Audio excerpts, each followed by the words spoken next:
is an entity unto herself. But Roland Allen is a tremendous leader in this organization. They complement each other so well. Oh And I my love goodness, hearing him present because he really does present from the heart too. And it he was does. really nice hearing his story. And then Sean Calloway's little girl, oh my God, Oh stole my my gosh. heart. Yeah. And the powerful thing is she said the thing I like about a museum for us, I was like, beautiful. She said us. So I love that. That was awesome. So, Anil, just really quickly, as we're getting more and more folks in the room, we just want to give a greeting to everyone joining us on YouTube. The YouTube live stream is live. So, welcome to everyone. And as we mentioned a couple minutes ago, we do have a tiny bit of a delay in seating everyone here at the banquet. So, we are going to get started soonish. But just wanted to say hello to those of you joining us on YouTube.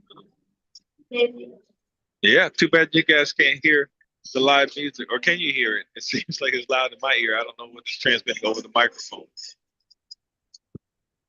Oh, there's a good question from Daisha. So Daisha says, do we know the final amount raised for Give 25? I don't think that has been announced yet, Daisha, but that's a great question. I know they were giving out the aftershocks and they extended the time for people to be eligible to get those. So I think they were distributed earlier today. Did you get aftershocks, Anil? I got them last year. That doesn't mean I'm not going to make a donation, but I didn't feel compelled to do it to get another pair. I just wanted everybody else who could get one to get one. Then I'll make my donation later. Yeah, I got them last year too. I got the pink ones, which I was really happy about. Oh my goodness. Okay. Yeah. So we've got a couple more shout outs here. Hello from Nebraska. I loved the entire convention. Thank you so much. It just says Zoom user. So Zoom user from Nebraska, thank you so much for being here. And then we've got Shannon from Delaware. Hello, neighbor. She's a neighbor of Maryland.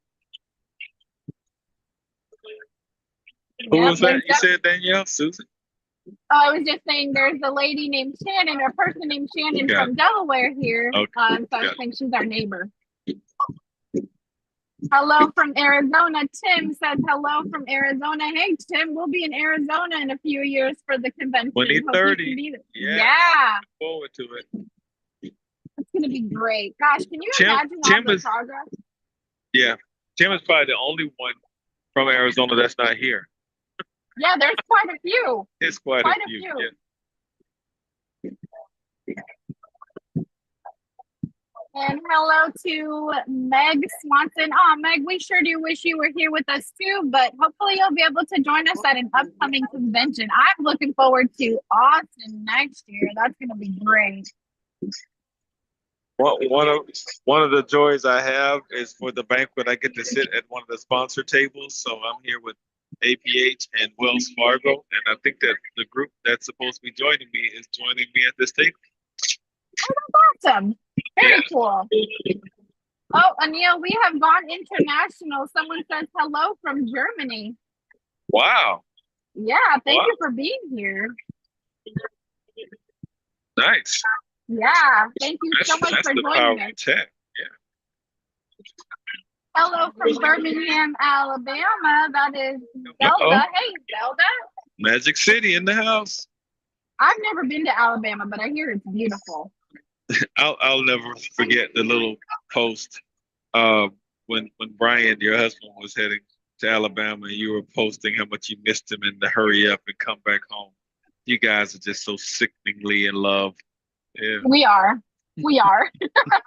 Oh, hey, Sonia Little from Baltimore. Hey, Sonia. Oh, that's my girl. Hey, Sonia. Sonia Sonia. Sonia Stone, I love it. So, Anil, do you have any guesses on what the dessert is going to be tonight? On what's going to happen tonight? Dessert. Oh, the dessert is here on the table. Do you want me to taste it and tell you what it is? Sorry, say that again. I said the dessert is here on the table. Do you want me to taste it and tell you what it is? I mean, for science, I think we would. No, I'm kidding. Looks like we're about halfway through the seating now. I can't taste the dessert because if I do, I will finish eating the dessert, and that's probably not a good thing. And I'll wait and eat it when it's appropriate. Well, and it looks like we are about halfway through seating, and we're going to go ahead and wrap up this final pre-show so folks at home Sounds can listen good. to the band. Thank you, Anil, for letting me join you tonight. Oh, it's my pleasure. It's good to be back with the original crew of the Nation's Blind podcast. Yes, sir. You guys, I'm gonna enjoy my banquet. Hope you enjoy yours. Have a good night, everyone.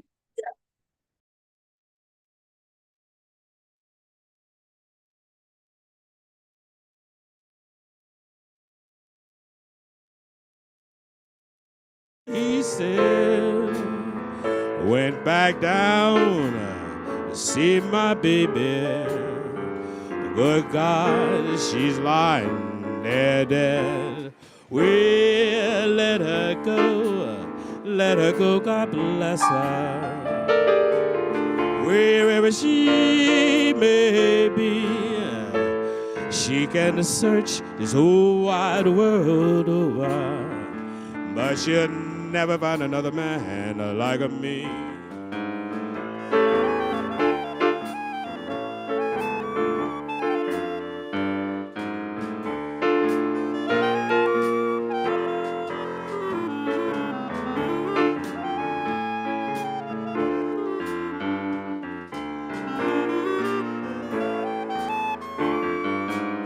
I went down to Joe's barroom on the corner by the square. They were serving the drinks as usual, and the usual crowd was there. On my left stood old Joe McKennedy, and his eyes were bloodshot red. He turned to the crowd around him, and these were the words he said. Well, when I die, please bury me in my 10-gallon Stetson hat. Put a $20 gold piece on my watch chain, so my boys know I died standing pat.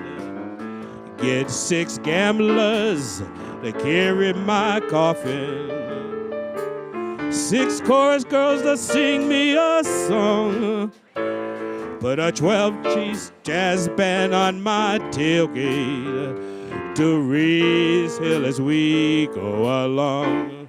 We'll let her go, God bless her. Wherever she may be, she can search this whole wide world over. She can search this whole world over, but she'll never find another man like me.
Well, now that's the end of my story.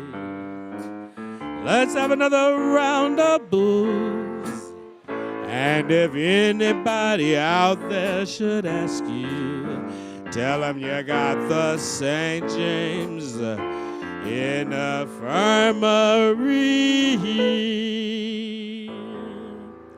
Blues.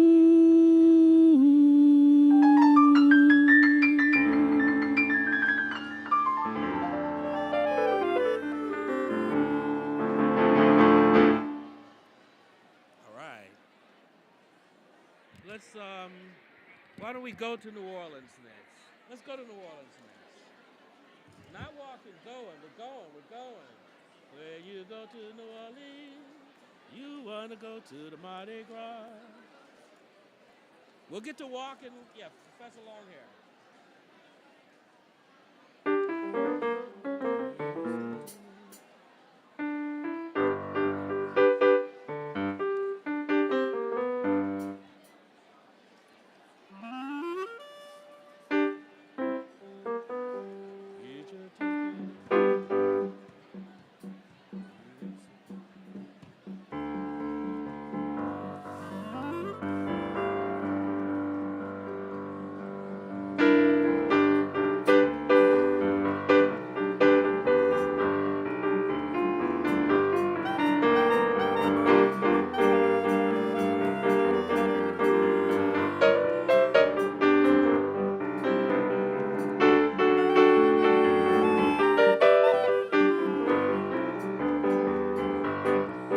While you stroll through New Orleans, you want to go see the Mardi Gras. When you go to New Orleans, you want to go see the Mardi Gras. When you see the Mardi Gras, somebody tell you what carnival's for. Get your ticket in your hand, go to New Orleans. Get your ticket in your hand, you want to go to New Orleans. When you go to New Orleans, somebody show you the Zulu King. You will see the Zulu King down on St. Claude and Domain. Say you'll see the Zulu King down on St. Claude and Domain. And if you stay right there, I'm sure you'll see the Zulu Queen. All right, Mr. Steve.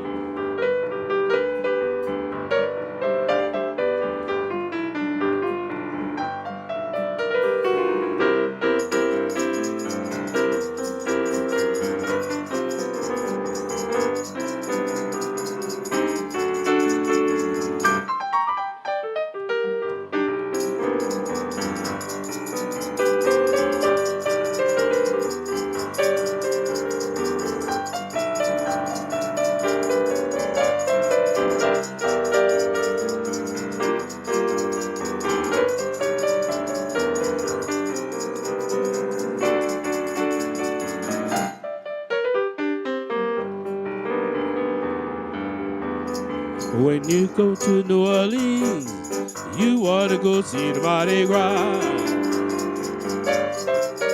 When you go to New Orleans, you want to go see the Mardi Gras. When you see the Mardi Gras, somebody tell you what carnival's for. Get your ticket in your hand, you want to go to New Orleans. Get your ticket in your hand, you want to go to New Orleans. When you get to New Orleans, somebody show you the Zulu King. You will see the Zulu King down on St. Claude and Domain. Say you see the Zulu King down on St. Claude and Domain. And if you stay right there, I'm sure you'll see the Zulu Queen.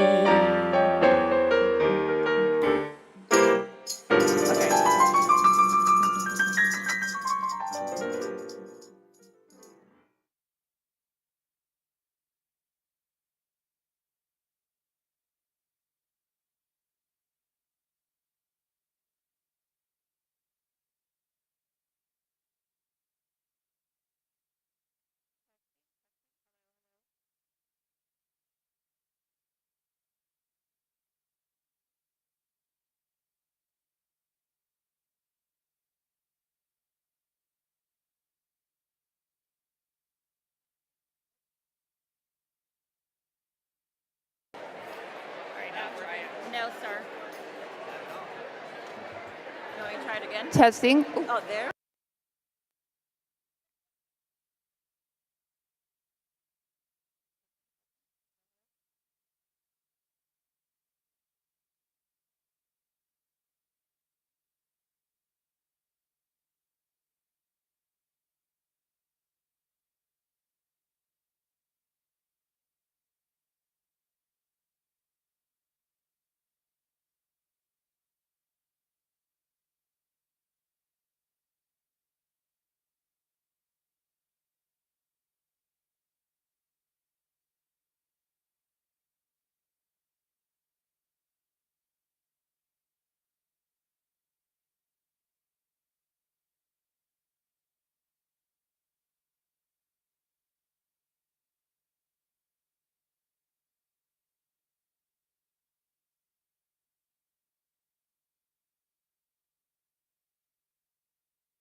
Good evening and welcome to the 2025 banquet for the National Federation of the Blind.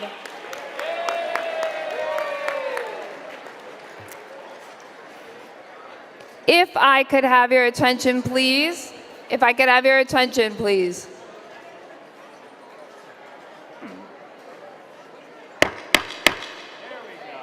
If I could have your attention, please. I know we're all very excited to be together on this celebratory night, but if I could please have your attention.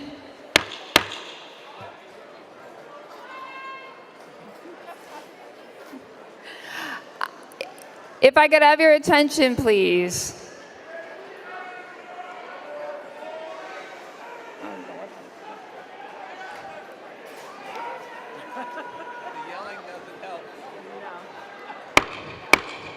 If I could please have everyone's attention.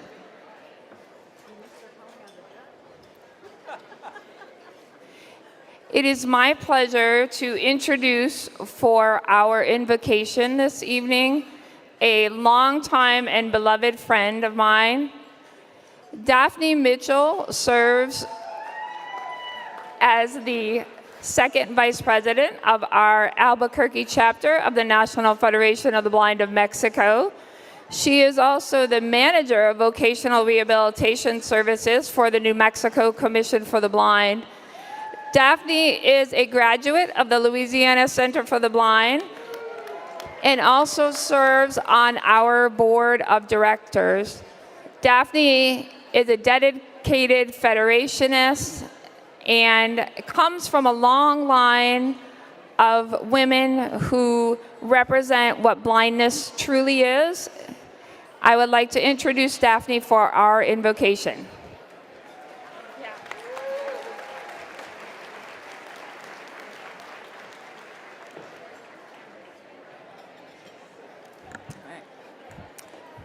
Good evening, my Federation family.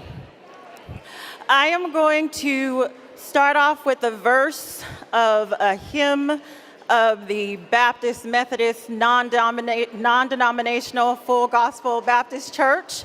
If you know it, please join in and sing along with me, and then we will go into prayer.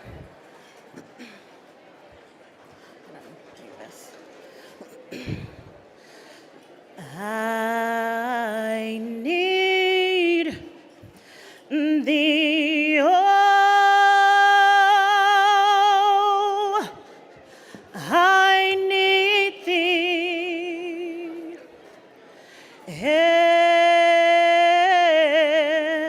every hour, Lord, I need thee. Oh, bless me now, my Savior.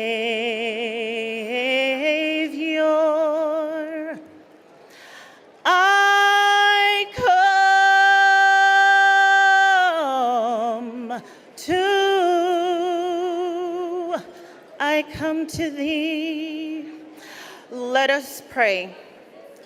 Our Father in heaven, God of all creation, we come before you with hearts of overflowing gratitude for your boundless provision and unfailing goodness. Lord God, we thank you for the 85 years of the National Federation of the Blind. We are grateful, Father, for the steadfast and visionary leadership of Jacobus TenBroek, Kenneth Jernigan, Dr. Mark Maurer, and our current president, Mark Riccobono. Father, we lift up each of our scholarship finalists and pray that this encounter with the organized blind movement will be a catalyst for them to have greater impact and advancement of the blind in their respective fields. As the Louisiana Center for the Blind celebrates its 40th years of helping blind people to achieve independence, we intercede for the continued strength and health of our sister in Christ, Pamela Allen, and the center's instructors. Continue to guide their steps, illuminate their path, and grant them wisdom in all future endeavors. We thank you for this precious gift of fellowship, bringing us all together in unity and love. We pray that each person attending the convention, first-timers or veteran members, virtually or in person, and member or friend, departs from this place with renewed hope, courage, and determination. We thank you for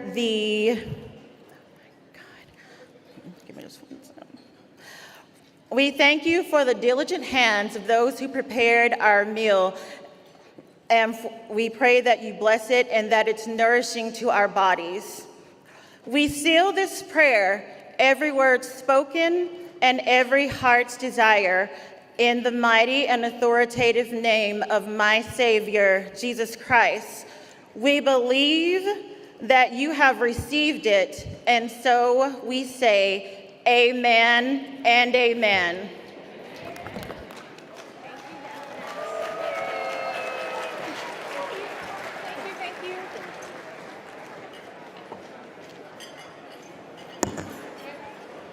Thank you so much, Daphne, and we appreciate you sharing your beautiful voice with us, and thank you so much for our invocation. We want to say a special hello to everyone who is listening to us virtually.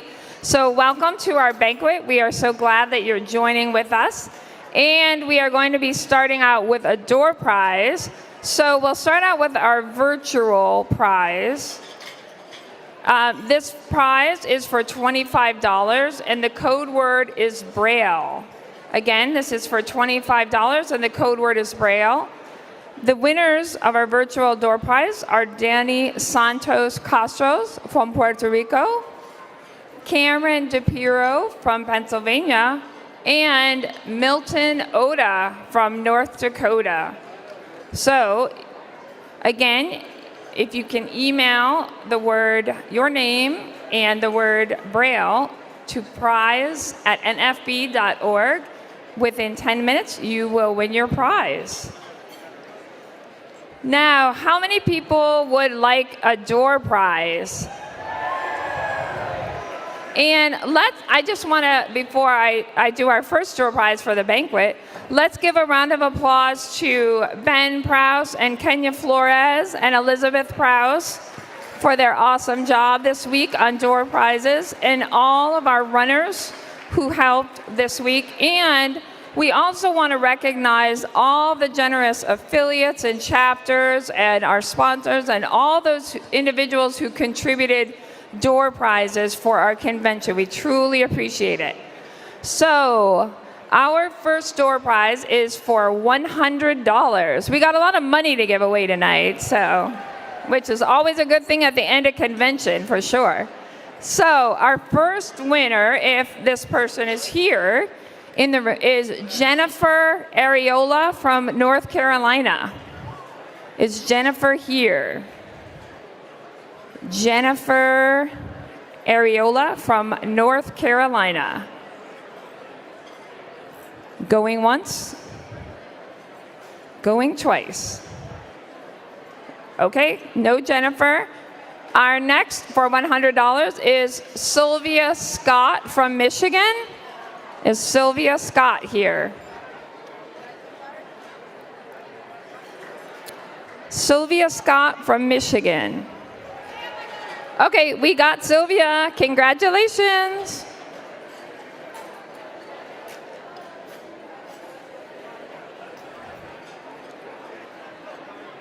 Hey, Mark.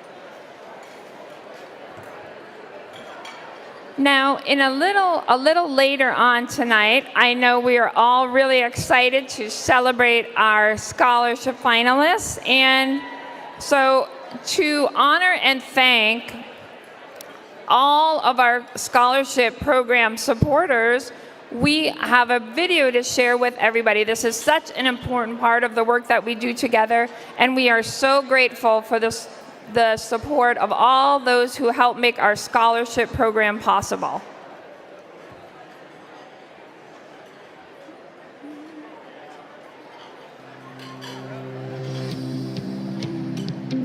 The National Federation of the Blind Scholarship Program is the largest of its kind for blind students in the United States.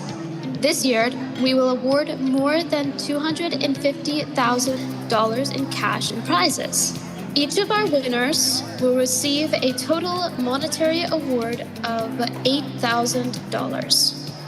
We would like to recognize the generous partners who contribute to our $38,000 scholarships and those who add cash and prizes to help make this such a dynamic program. The Kurzweil Foundation and Ray Kurzweil contribute to each recipient's award and provide each finalist with a commemorative plaque in both print and braille. Ray Kurzweil is a longtime friend of the Federation and deserves our special recognition. The Jesse and Hertha Adams Trust supports many of our scholarships, as well as substantially contributing to bring each of our finalists to National Convention, so that our students can benefit from exposure to the National Federation of the Blind and the amazing networking opportunities our convention affords. Google provides substantial support to our scholarship program. We are so grateful to Google for their long-term commitment to our scholarship program. Many of our scholarships proudly carry the name National Federation of the Blind. Our members acknowledge academic excellence and leadership in making these awards. The NFB STEM Scholarship is jointly supported by the Science and Engineering and Computer Science divisions and is awarded to a student studying in science, technology, engineering, mathematics, or a related field. Members of these divisions wish to encourage the success of blind STEM students in their chosen field of study. Some scholarships are supported by the Lillian S. Edelstein Trust. The students receiving these scholarships hail from or will be attending college in Washington, Idaho, or Oregon. The Charles and Betty Allen Scholarship, funded by Charles and Betty before their passing, is a reflection of their commitment to education. Charlie, who was extremely successful, left school at an early age to care for his family, but retained a strong belief in higher education. The Oracle Scholarship for Excellence in a STEM Field awards academic excellence and leadership in science, technology, engineering, or mathematics. Oracle wishes to promote excellence and funds this scholarship based on Oracle's understanding of its impact on disabled employees and customers throughout the globe. The Jesse and Hertha Adams Trust Scholarship is made available for those individuals who wish to achieve their dreams. Success is acknowledged through hard work and the effort you put forth. And the Jesse and Hertha Adams Scholarship acknowledges both. The EU and Jean Parker Scholarship honors two longtime leaders of the National Federation of the Blind, whose participation stood for strong principles and strong support of the Federation's work. This year, 2 scholarship winners will receive Charles and Melville T. Owen Memorial Scholarships. First established by Charles Owen in loving memory of his blind wife, these 2 awards are now endowed to honor the memory of both.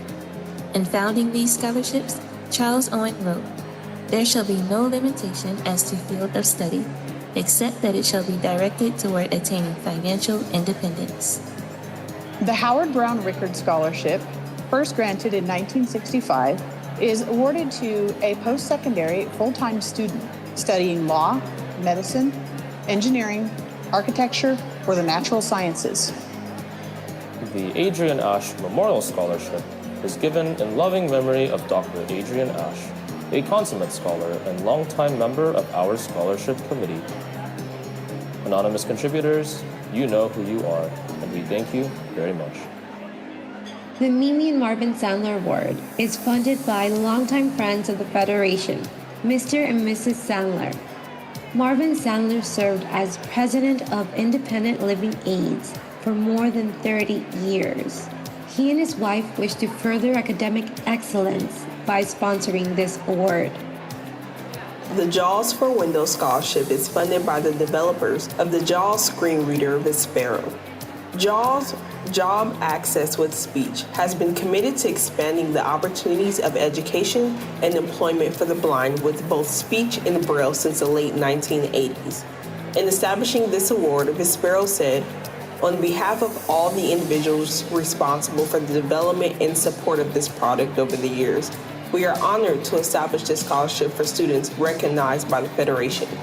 Vispero will award each winner with a 5-year home software license for their choice of either JAWS screen reading software or Zoom text magnifier with speech." The Jacqueline Billy Memorial Scholarship, awarded in memory of Jacqueline Billy, honors her leadership, dedication, and commitment to the National Federation of the Blind throughout her lifetime. Jacqueline was a tireless advocate for the blind and a loving friend.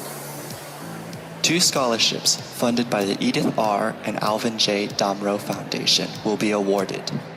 The foundation supports college scholarships and has funded their scholarships to encourage academic excellence. 2-handed Braille scholarships are awarded to individuals studying social science, international relations, or governmental affairs. Handed's mission is to provide Braille and other forms of accessible media to organizations and individuals. The nonprofit specializes in Braille production in languages other than English and wishes to support a student with unique perspectives. The American Action Fund for Blind Children and Adults will sponsor 2 awards. First is the American Action Fund Scholarship. For more than 100 years, the American Action Fund for Blind Children and Adults has strived to improve the lives of blind and deafblind children and adults. Best known for annually producing and gifting Braille calendars, sponsoring the Free Books for Blind Children program, and administering the Braille Readers Are Leaders contest, the American Action Fund leads in promoting Braille literacy. The American Action Fund is proud to award this scholarship to a deserving and talented blind person. Finally, we have our most prestigious scholarship, the Kenneth Jernigan Memorial Scholarship. This scholarship is given yearly by the American Action Fund for Blind Children and Adults, a nonprofit organization that works to enhance the lives of blind people. Dr. Kenneth Jernigan, himself blind, worked tirelessly to raise the expectations of blind people through his innovative leadership both in the organized blind movement and in the field of services for the blind. His creative approach to life shines through in his many writings and in the programs he administered. His legacy lives on in the generations who look to the understandings he freely offered to inform current programs and practices. The Action Fund dedicates this scholarship to his memory and to the continuation of the timeless work he began. Each of our 30 scholarships rewards academic excellence and promotes leadership in the blindness community. They are all made possible by the generous contributions of many individuals and partners. Our winners are living the lives they want, and we sincerely thank all of you. You help make dreams come true. Thank you. Thank you. Thank you. Thank you. Thank you. Thank you. National Federation of the Blind. Live the light you want.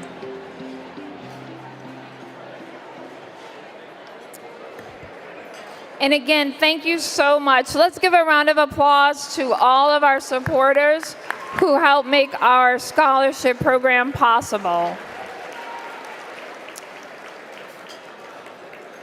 Now, how many people in this room are part of our Give 25 campaign? All right, I know it was a very busy lead up in the last couple days. Everybody making sure. How many people are hoping they're going to win this drawing?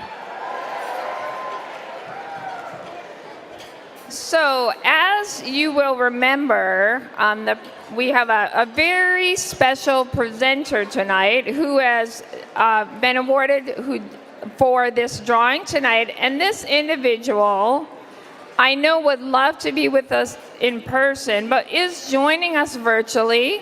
And Corb O'Connor, who we are all celebrating with Corb on his recent kidney transplant. So Corb, we appreciate all that you have done and the money that you have raised and the challenges. You were the winner of this Give 25 and Drive. So congratulations, Corb. And as a result, you get to conduct the drawing. So, Corb, are you out there? Hello, good evening, everyone. Yay, all right. So glad to be with you. You know, I don't do well just sitting idle in recovery. And so I'm very glad to have been able to join the live stream with everyone for convention. So the winner of this drawing, we drew from everyone who gave $25. And if you remember, for every increment of $25 that you gave, you were entered in for a chance to win. And just a quick reminder of what the winner will win. There's round trip transportation for two to the 2026 NFB National Convention in the city of Austin, Texas. There'll be a hotel room at the convention with your name on it, registration, and banquet tickets for two, and $1,000 walking around money. Or you could just walk out with $2,025 in cash. But hey, I think convention's worth a lot more than that, and hope you do too. So the total amount raised, you heard the total the other day of 19,000. I am excited to tell you the total amount raised in this Lead and Drive Give $25 in 2025 campaign, $34,912. All right. Woo. Now, for the winner of this drawing, it's from a state with two words. From the land of enchantment, that's down in the Southwest. Kelly Burma from New Mexico. Kelly is registered virtually. And so we are so excited that you will be joining us next year at convention or taking away some money. Big thank you to everybody who contributed to all those campaigns, to the affiliates, to the divisions, to our partners and friends. You made this possible for us to raise these funds to continue the work that we are doing. Best wishes to everyone for a fantastic banquet. Awesome. We love you, Corb. We are sending lots of love to you from New Orleans and sending you healing thoughts and wishes. Let's hear it again for Corb O'Connor, president of the National Federation of the Blind of Minnesota, and also a graduate of the Louisiana Center for the Blind, coincidentally. Congratulations. We are so, and thank you, everybody. I know Kelly is very excited. We heard the big cheer from New Mexico, and thank you so much to everybody for your participation. This is a wonderful celebration, and thanks everybody for all you did to make it possible. Now, as Marilyn Green and Cassie McKinney are making your way up, we will have a musical selection. So Cassie and Marilyn, if you could please come to the stage.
Okay, thank you so much. And let's have a round of applause for our musicians. We appreciate the great entertainment. We're so glad that you're here.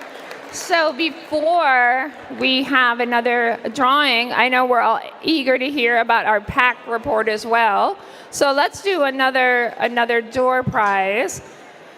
We will start with our virtual. So hello, everybody out there. If you are, this door prize is for $50, and the code word is mobility. So our winners are Donald Shepard from Iowa, Laura Havard from Maryland, and Michelle Lindsay from Maryland. Again, Donald Shepard, Iowa, Laura Havard, Maryland, and Michelle Lindsay, Maryland. If you, in the next 10 minutes, email your name and the code word mobility to prize@nfb.org. Okay, so who'd like some money? We have another $100 to give away. It sounds pretty good to me. And if Vanessa Meadows from Georgia, Vanessa Meadows, that sounds promising. Vanessa Meadows from Georgia. All right, we got her. That was a great scream. I love that. $100 is coming your way. Okay, now how many people bought tickets from NOPBC for our raffle? I know we did, so hoping our name is picked, Cassie. But I would like to now introduce Cassie McKinney. Let's have a round of applause for all of the great NOPBC activities this week. Great meetings. Our parents and our families are so critical to the work of the National Federation of the Blind, and we are so grateful for Cassie's leadership. So I would like to introduce now Cassie for the drawing. Good evening, Federation family. I guess I'm going to get a little closer. Good evening, everyone. So I would also like to echo what Pam said, and thanking everyone who participated in our 50/50 giveaway. We were able to raise $1,130. If you're good at math, we were talking about those scholarship finalists, half of $1,130 is $565. Does anybody want to know who the winner is? So the winner of our 50/50 giveaway is Carol Castellano. Thank you again for supporting parents of blind children.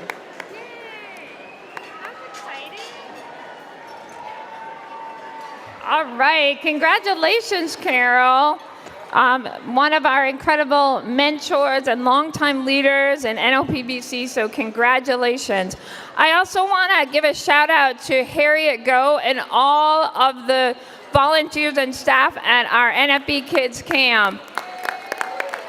I have heard such wonderful things. I know one of our kids in Louisiana, I ran into Sophia the other day, and she was literally running to kids camp. She was so excited. So we know how much hard work goes into it, so thank you so much. It's such an important part of the work that we do. Now, how many people are curious about the PAC Awards? I know we had some serious competition going on. I know people have been placing bets about who might be the winner. So I am very excited to introduce for our report our president of the National Federation of the Blind of Illinois and a board member and woman, queen of PAC. Here is Marilyn Green.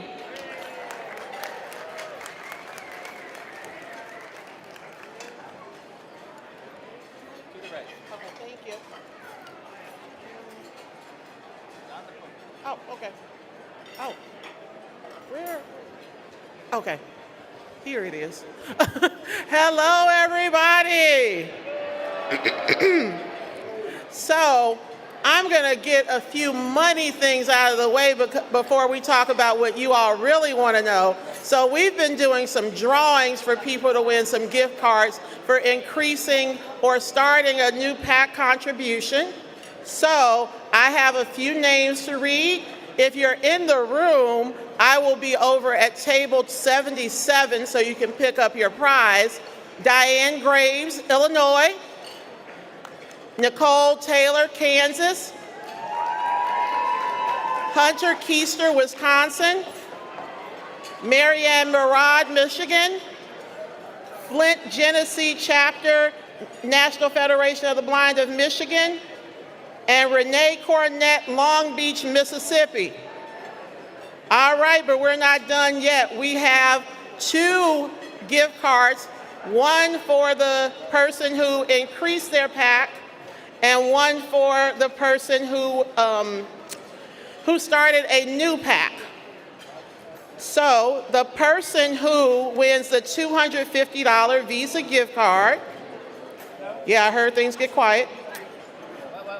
Yeah, let me see. Suzette Brannett from Idaho. And then that's the existing. And then for new, Cantrell Gallery from Arkansas. Congratulations, but now I know you all want to know where the little critters are going.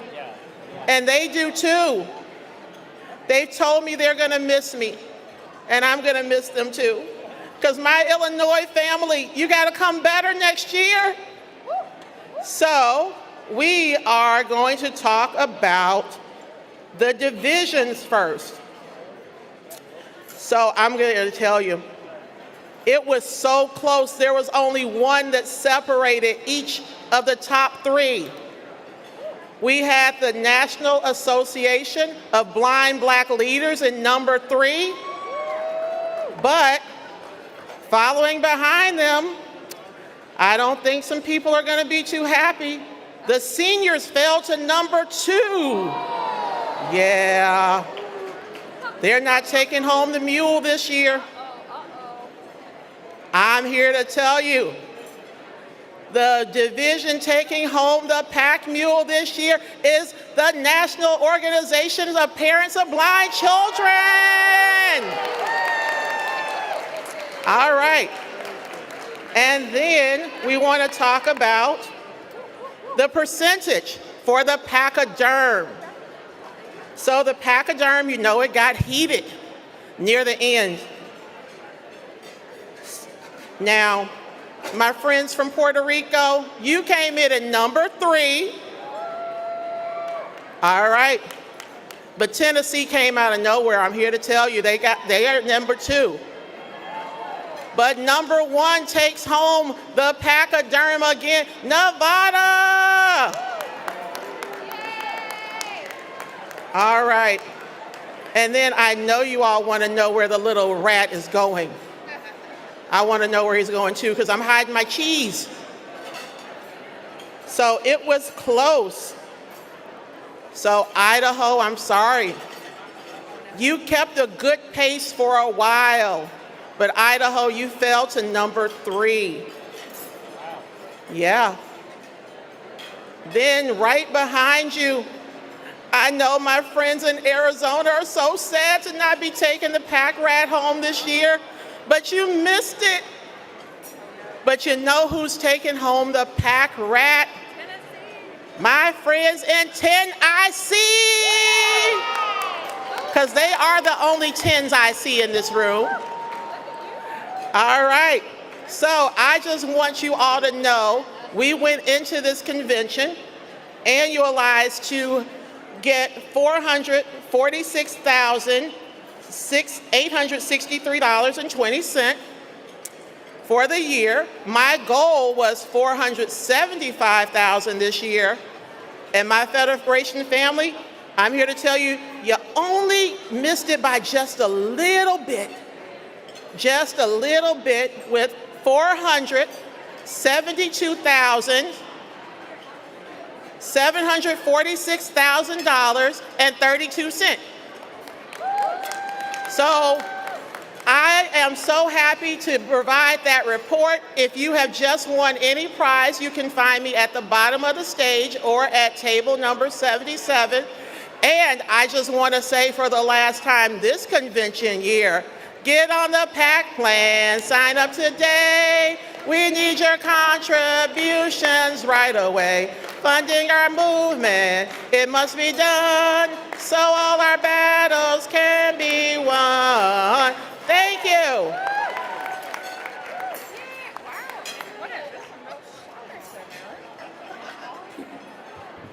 Thank you so much, Marilyn. Thank you to everybody who signed up for, who increased their PAC. Thanks to all the volunteers who helped out at the PAC table and all those affiliates who donated wonderful prizes for the PAC drawings. Let's have a round of applause again for Marilyn Green.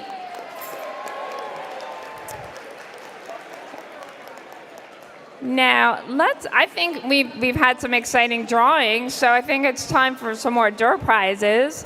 So this door prize for our friends listening virtually is for $75, and the code word is Pelican. So the winners are Joe Sizemore from Arizona,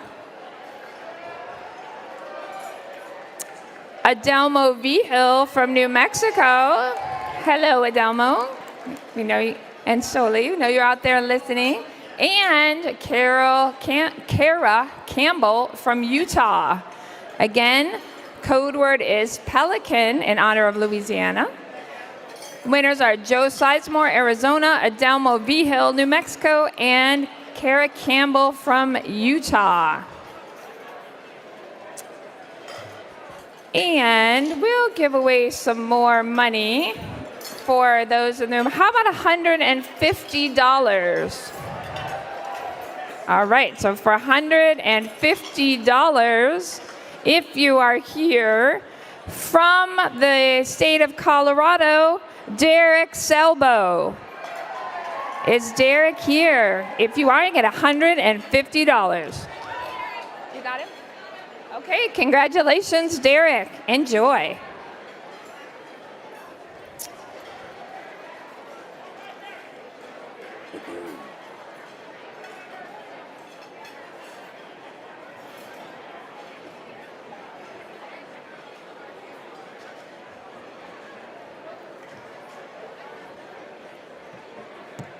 Now, I have an announcement here from Nina Chadwick, the state president of the NFB of Arkansas. And I understand that today is David Henry's birthday. I know that we are also celebrating many anniversaries and birthdays this week, so happy birthday to everyone. Happy birthday, David, and all who are celebrating birthdays today or this week. And I also want to mention, on Tuesday happens to be John Bergeron's birthday. So, also would have been Treva Olivero's birthday, so a very special day. So we'll give John a little pre-birthday celebration. So happy birthday, happy anniversary. We have many things to celebrate in the National Federation of the Blind.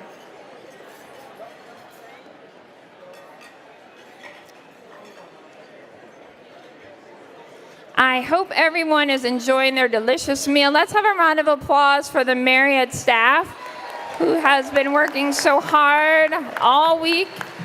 It is not easy to turn around a room so quickly and get everything served, so we really appreciate all the hard work that has been happening for our banquet and throughout the entire week.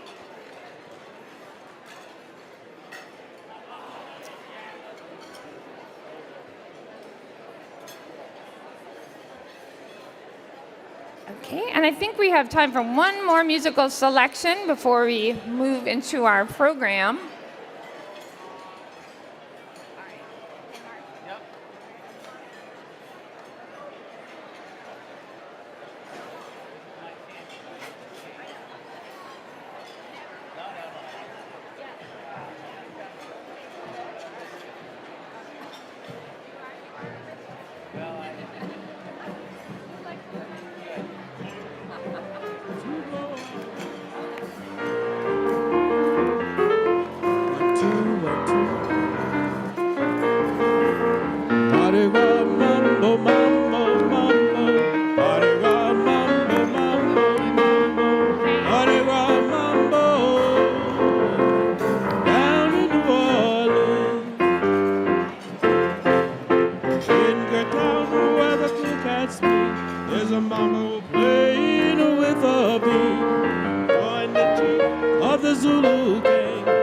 truck on down where the mambo swing. Mardi-Gras mambo, mambo, mambo. Mardi-Gras mambo, mambo, mambo. Mardi-Gras mambo. My elephant. Down in New Orleans.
Thank you so much. And I think we have time for one more as people are enjoying their desserts. And after this song, we'll have another big door prize, so get ready.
ever planned to motor west.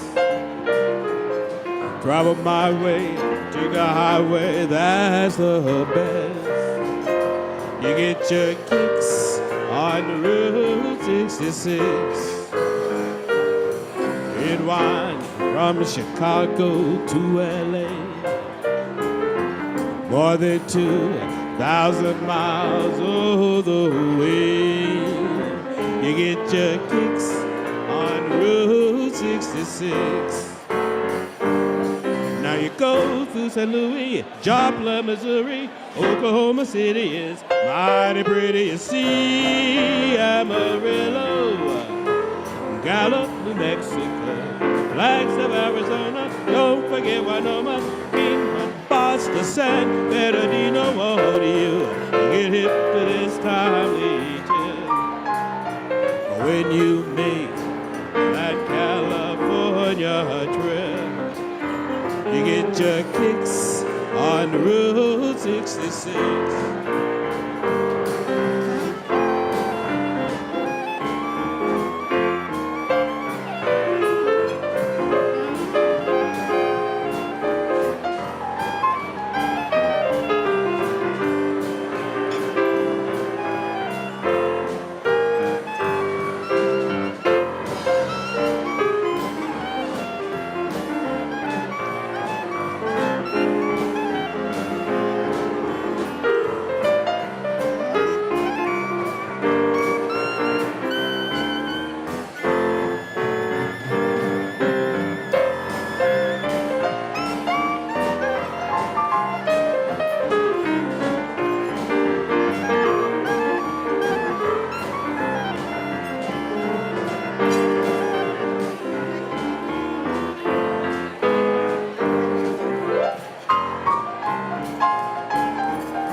St. Louis, Joplin, Missouri, Oklahoma City is mighty pretty. See Amarillo, Gallup, New Mexico, Flagstaff, Arizona, don't forget Winoma, Kingman, Boston, San Bernardino, won't you get hip to this timely tune?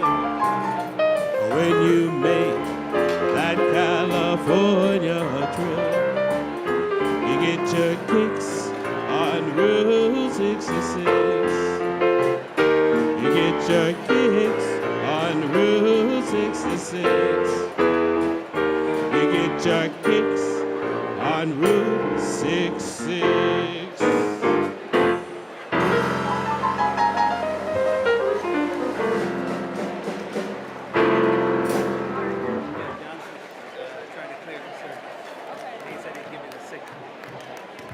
Thank you so much. A little celebration of our ride for literacy on Route 66. So I hope everyone is enjoying their dinners. We are going to have another door prize. This is also for $150.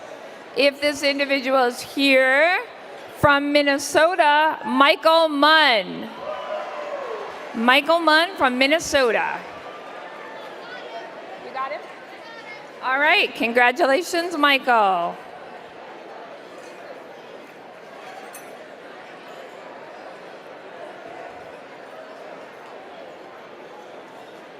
Now, we have certainly had a wonderful week here in New Orleans, and it is so great to be together.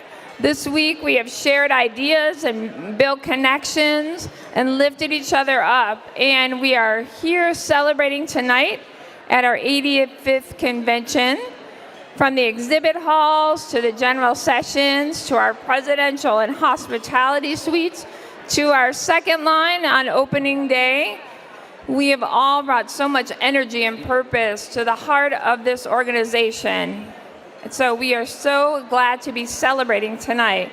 Now, I know President Riccobono did this the other day. It's always fun at Banquet to hear. So I want to do another survey about our decades. So just to double check, in case anybody snuck in the meantime, just for the banquet. Anyone that was here for a banquet in the 1950s? Anyone in the 1950s? Okay, how about if you were here in the 1960s for your first banquet, your first convention? All right, we got a few. We got a mighty group from the 60s, a very pioneering generation, still making a difference. All right, how about the 1970s? If you were here in the 1970s? Excellent. All right, how about the 1980s? Let's hear it. All right. Now, this is my personal favorite, the 1990s. Oh. How about the first decade of the 2000s? All right. How about from 2011 forward? All right, getting louder and louder. All right, and how about our first time attendees? Let's hear it from all of you. Woo, I love to hear that sound. So we know that if you are new, I saw so many first-timers jumping in and becoming part of our organization. We know this is just the beginning. And all those who welcomed our first-timers, we so appreciate it. So let's hear a cheer from everybody as we are celebrating our banquet tonight.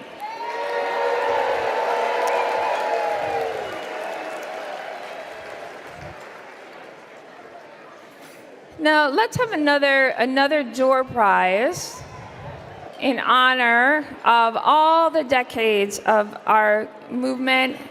We are learning from our mentors and also paving the way for the future generations. So we're so excited to be. This door prize is for $200. $200. I bet. Who could use $200? So our winner of $200, if this person is here, from the state hosting our convention next year, Reina Wadhawan, from not here, Texas. Reina Wadhawan. Going once, going twice. Okay, no Reina. All right, this is from the home state of President Riccobono.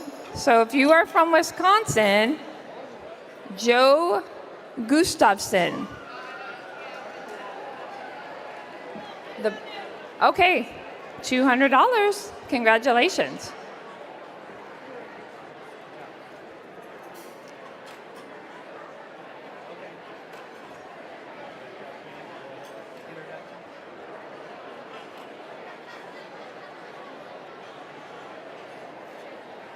How many people went to the exhibit hall this week? Outstanding. I know it was nonstop busy there. So thank you to all of our sponsors and everyone who is here as an exhibitor this week. We definitely appreciate your support.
Mark?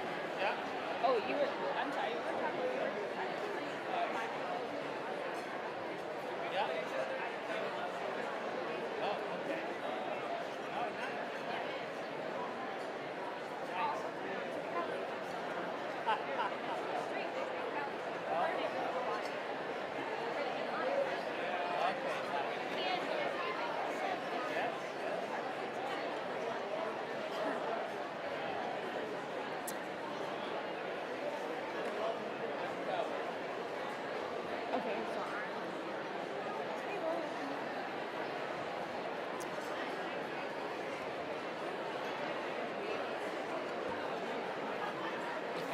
Yep. It's John. Just want to make sure we're good to go. Okay, perfect.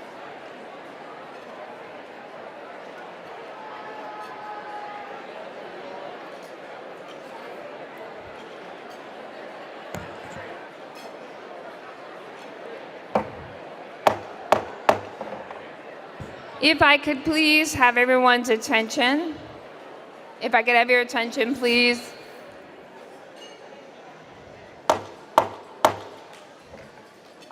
Thank you. Before we continue this evening, I would like to introduce the remarkable individuals who are seated at our head table, our leaders, our partners, longtime champions of our movement, people who believe in blind people, who lead courageously and foster inclusion and stand up for justice every day. Each day they show us what it means to transform our dreams into reality. I will begin to my left, your right, at the end of the table, our longtime friend and leader who always gives from the heart in all that she does, Mrs. Patricia Maurer.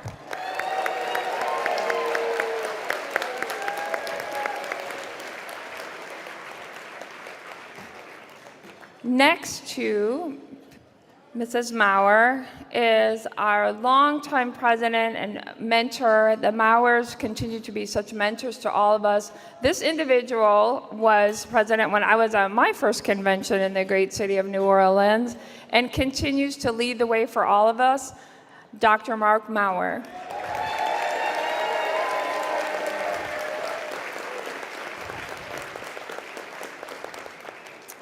Next to Dr. Maurer, beloved and cherished friend, the treasurer of our organization, president of the National Federation of the Blind of Texas, our host affiliate next year, Norma Crosby.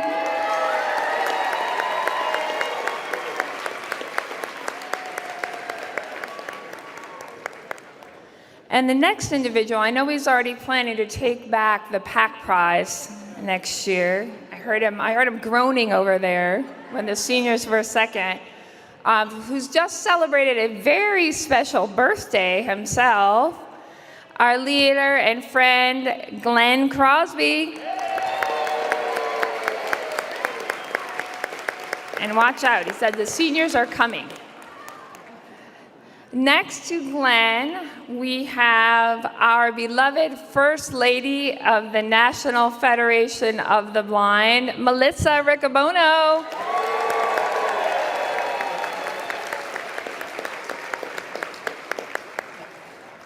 And I'm going to skip this next individual. We'll come back to that. And then to the next to the podium would be my seat, and I'm going to skip over me to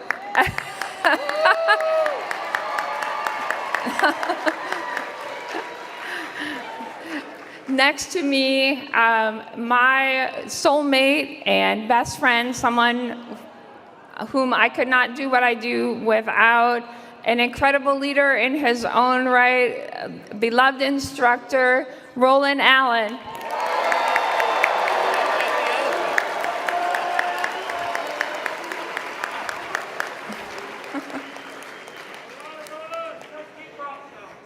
And next to Roland, who is our secretary of the National Federation of the Blind, proud graduate also of the Louisiana Center for the Blind, entrepreneur and president of the NFB of Alabama, Barbara Manuel.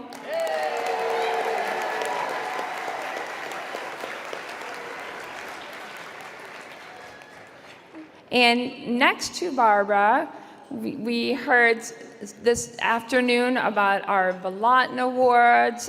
This gentleman wears many different hats. He serves as the second vice president of the National Federation of the Blind and also president of the NFB of Utah, Everett Bacon.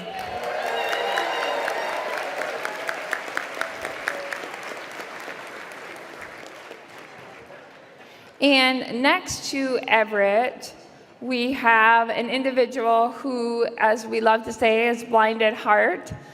She is an incredibly dedicated champion for justice and an advocate, a distinguished surgeon, and well-respected in her field, Dr. Angela Peters.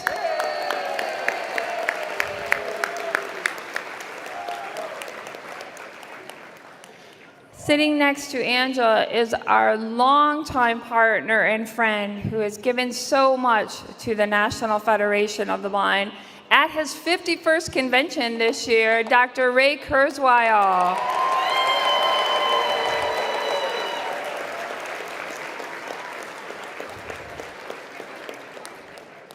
And sitting next to Dr. Kurzweil, we have someone who for decades has been a steadfast architect of progress, mobilizing and mentoring us in so many different ways. Her devotion is unmatched.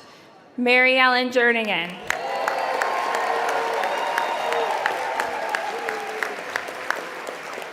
So let's have a round of applause for our head table.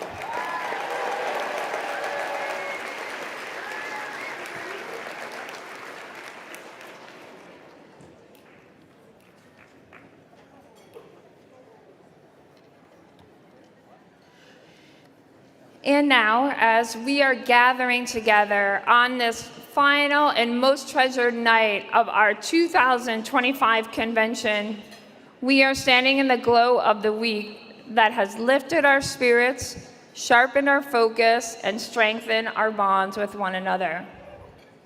We have celebrated our victories, we have strategized for the future, we have learned together, we've laughed together, and we have lifted each other higher in the work that we are doing. We've reflected on where we have been, and we have confidently declared where we are going. Here in New Orleans, a city known for its resilience, its soul, its rhythm, we have brought our organization's heartbeat to life. And as we are closing out this incredible week and preparing for what is next, we turn to a leader who embodies everything this movement stands for. Mark Riccobono is not just our president. He is a visionary steward of our mission. He leads not from behind a podium, but alongside us every day, organizing, listening, planning, encouraging, and reminding us that we are the ones who define our destiny. He believes that blindness is not the characteristic that defines our future, and he has spent his career proving it, pushing policy, breaking down misconceptions with urgency and grit. Whether testifying in the halls of Congress or sitting beside a blind child learning to read Braille, or welcoming a first-time convention goer with his signature warmth, President Riccobono is always there. As we prepare to mark 85 years of our history, we are reminded that our movement was not built on convenience or comfort, but on conviction and connection. President Riccobono stands firmly in that tradition and carries it forward with resolve and confidence.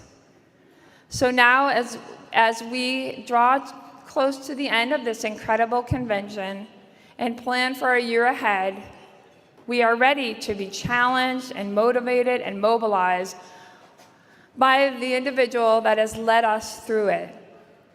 Please join me in welcoming the President of the National Federation of the Blind, President Riccobono. Thanks, Pam.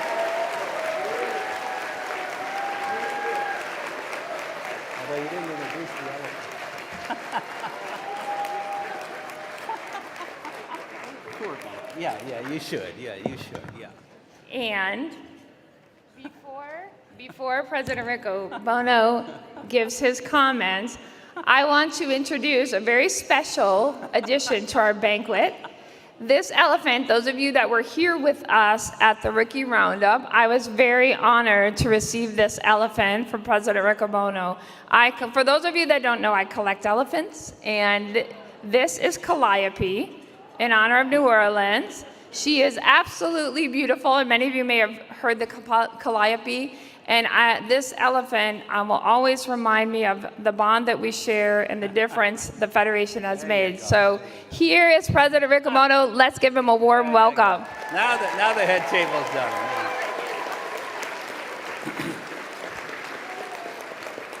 Can't leave anybody at the head table out. Thank you, Pam.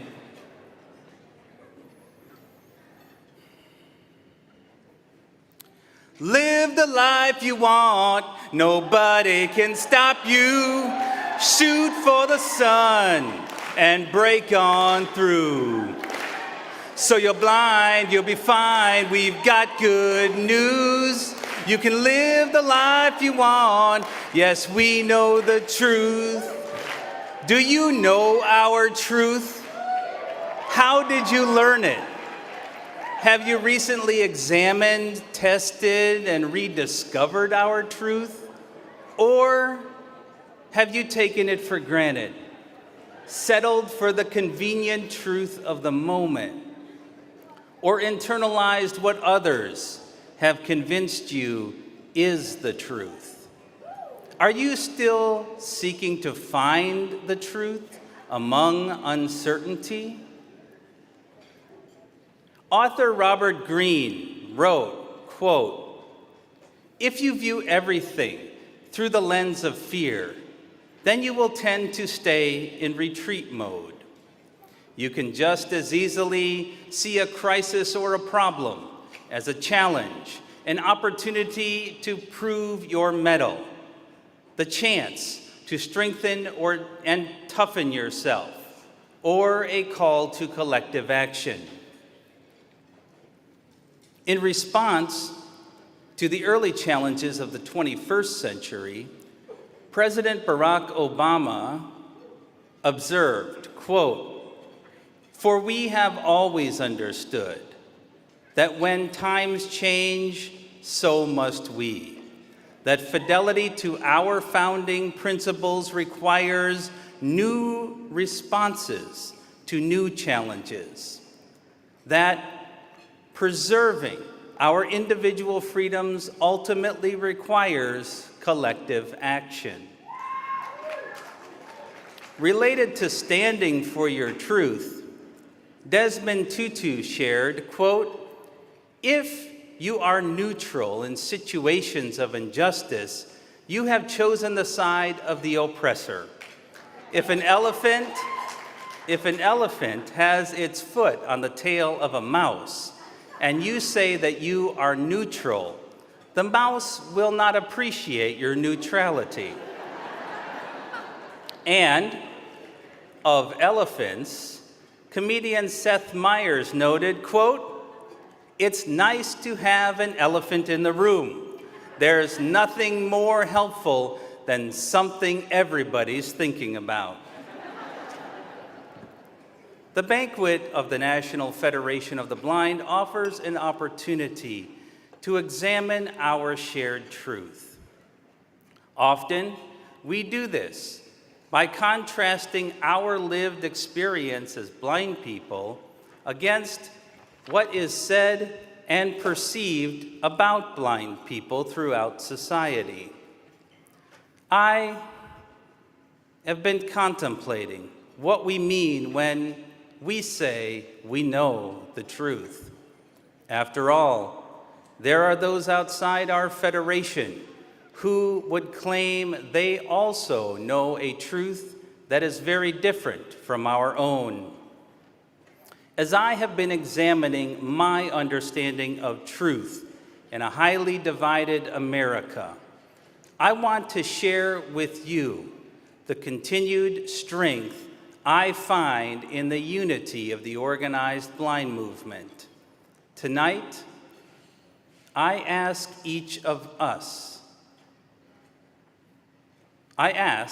that each of us reflect upon our truth, and I encourage us to activate that truth in ways that builds ourselves and our community.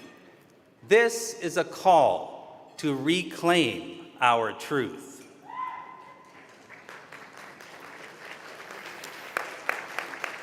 In linguistics, the concept of reappropriation or reclamation is the cultural process by which a group reclaims words or artifacts that were previously used to limit or denigrate the group. As a movement of blind people, we have done this many times. Examples include showing pride through use of the word blind and finding innovative ways to advance the importance of Braille literacy.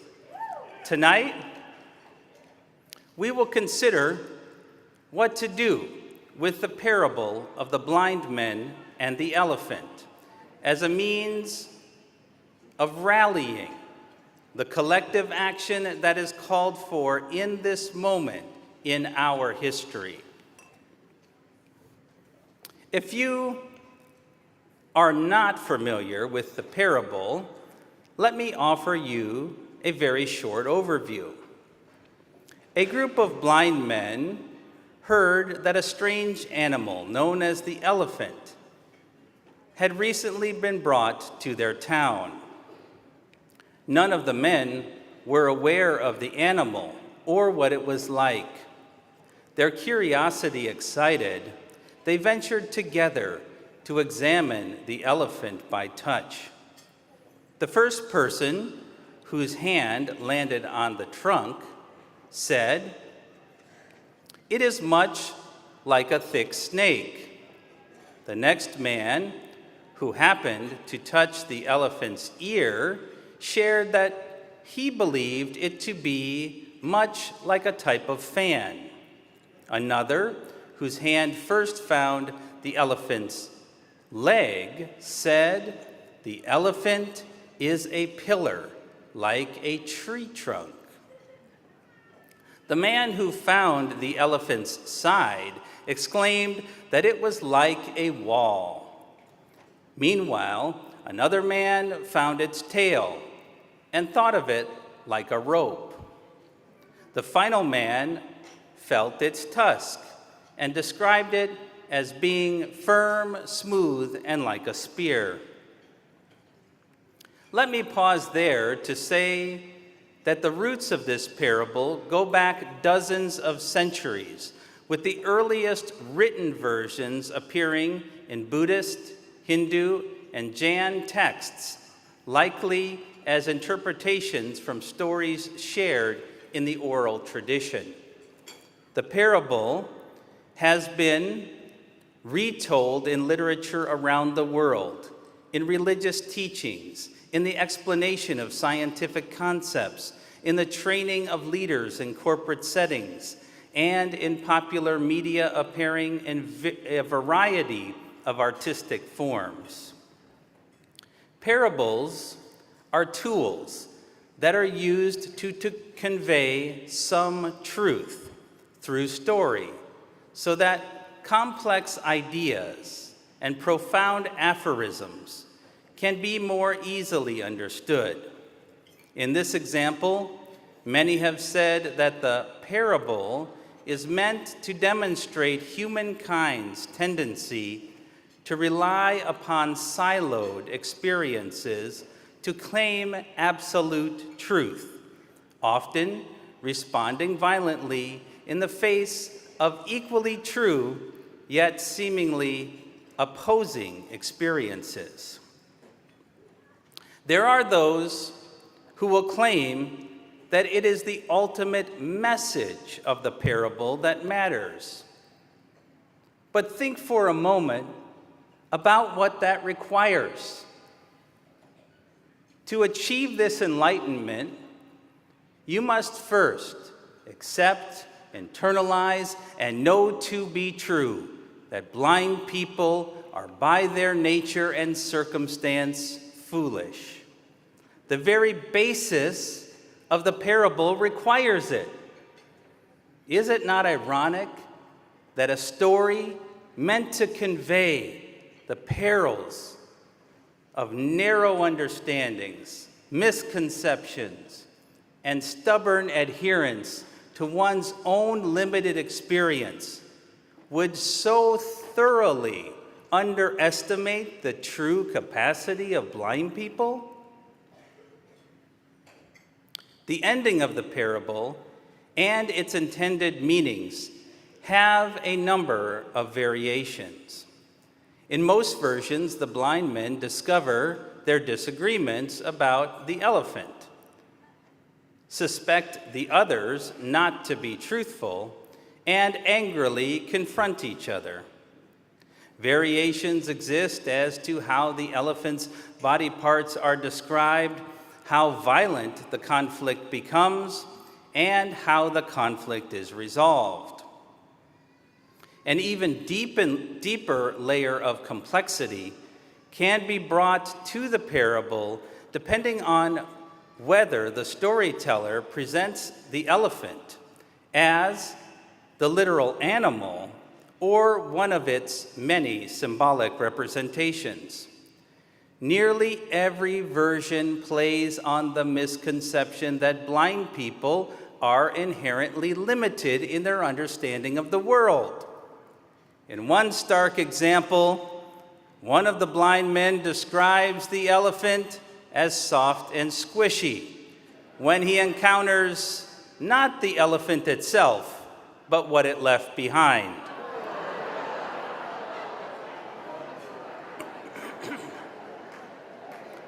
In fairness, there are variations of the story in which the blind men start listening to each other and cooperating to understand the entirety of the elephant. However, the popular narrative ends with a non-blind hero entering the scene and describing the entirety of the elephant, the conclusion being that all of the blind men are wrong. Sight is right. After all, historically, this parable has been shared through the words and understandings of non-blind people, not the blind themselves. But we know a different truth. The truth about blind people has historically been defined by ocular-centric norms and the systems of truth established to support those norms through the vision industrial complex.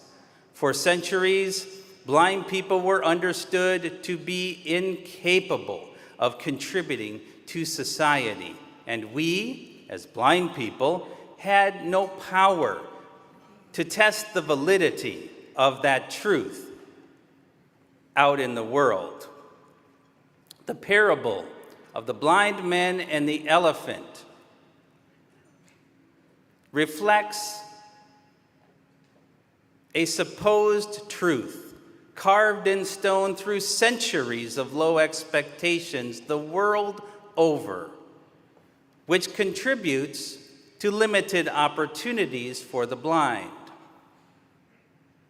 The establishment of formal programs of education for the blind that emerged in the late years of the 18th century and took hold in this nation in the 19th century created new possibilities to examine the accepted truth.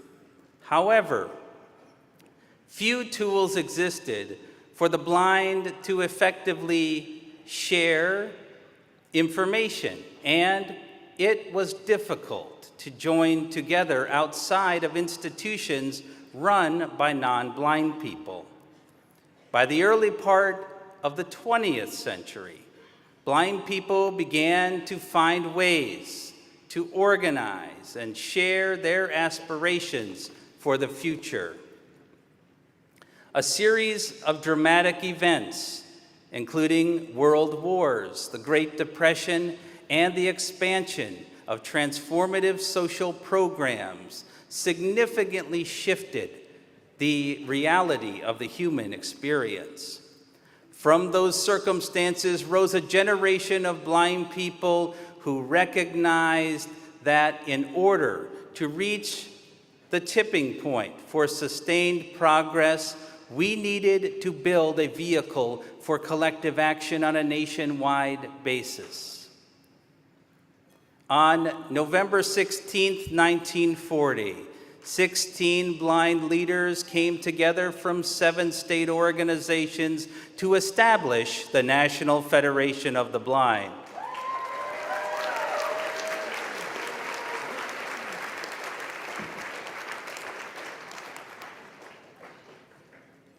At our beginning, the primary concern of the organized blind movement was to create a foundation to discover our truth by making it possible for every blind people to get out from under the care of their families and realize their own potential.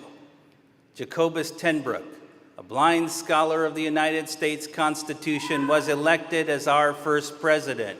And under his leadership, we put ideas, words, and relationships into action to give momentum to our movement. The parable is premised on the belief that the blind men come to the elephant with limited experience. The story also relies on the classical belief that blindness is isolating. It does not take into account that blind people might work together and show up with inherent skills, experience, and problem-solving techniques. Dr. TenBroek, for example, was mentored by a blind professor named Newell Perry, who prepared him for building the organized blind movement by instilling in him the value that we are stronger together.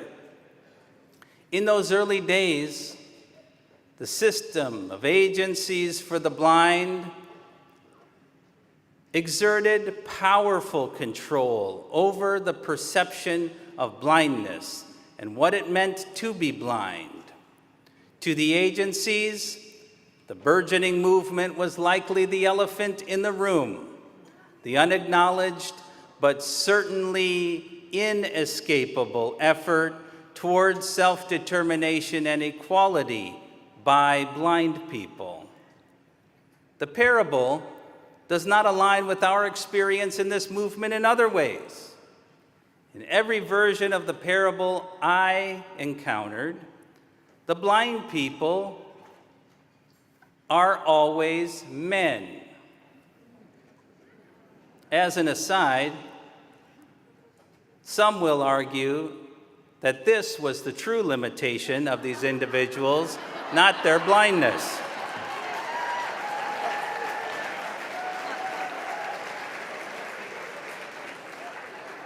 From the beginning, the National Federation of the Blind has been comprised of leaders of diverse backgrounds and experiences who all happen to be blind. Our experience has been that our truth is more evident and guides us to more effective collective decisions when it is built on a strong diversity of personal characteristics brought together in unified purpose.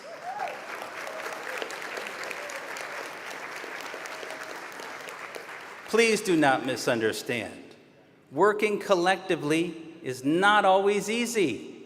It takes real effort, emotional intelligence, and patience. But we are all better when it is successful. And while we still have a lot of work to do to reach blind people who are underrepresented within our movement, we can confidently say that the blind men in the parable, devoid of a diversity of experience, are not representative of our truth and the power of our individual actions collectively focused. By the middle of the 1950s, it was clear that the system of agencies for the blind felt threatened by the truth that came from the National Federation of the Blind. In the parable, a central problem is the blind men remained divided and mistrustful of each other. They were not organized and did not understand that they shared a common goal. The principle of divide and conquer was used to maximum effect by the Vision Industrial Complex to challenge the very right of blind people to freely associate in an organization like the National Federation of the Blind. From our perspective today, we must realize that history can and will repeat itself if we do not continue to seek to understand the truth.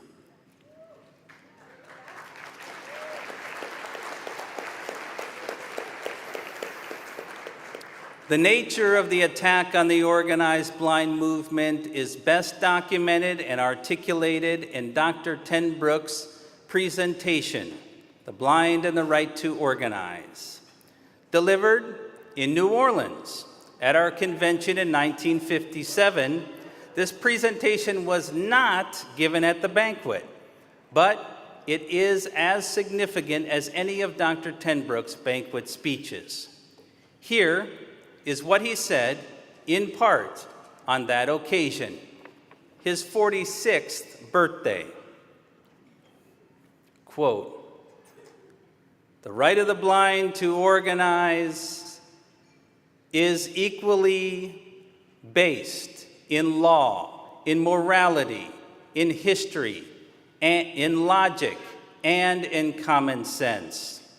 It is at once a human right, a constitutional prerogative, and a public duty. It fulfills the legitimate personal needs and, at the same time, clearly serves a public purpose. The right of organization for all men is a vital prerequisite to democratic governance and a necessary condition of mature social life. The right of organization for the blind is no less than this, but it is also something more. It is an immediate and urgent obligation. If the opportunity of self-expression and self-determination is not to be ignobly lost for our generation at least, and perhaps for generations to come," end quote. Despite the warning, the power structure of the Vision Industrial Complex continued to grind away at dividing the blind of this nation. Some blind people did not trust the collective wisdom of blind people and brought the organized blind movement dangerously close to fulfilling the classic teaching of the parable. However, the blind of our movement came with experience, and they valued working together. Through the 1960s, our elected blind leaders focused our collective attention on understanding the nature of the elephant and reclaiming power from the agencies.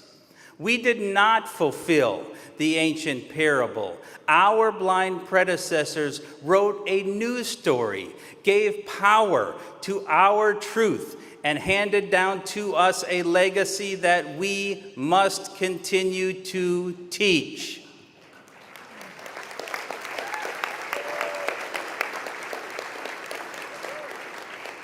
Although the echoes of that embattled time in our history are now very faint, we continue to feel some of the scars that slowed our progress in the 1960s and 70s. We must not let our collective movement be divided again, even in a society where division rather than unity often feels like the norm.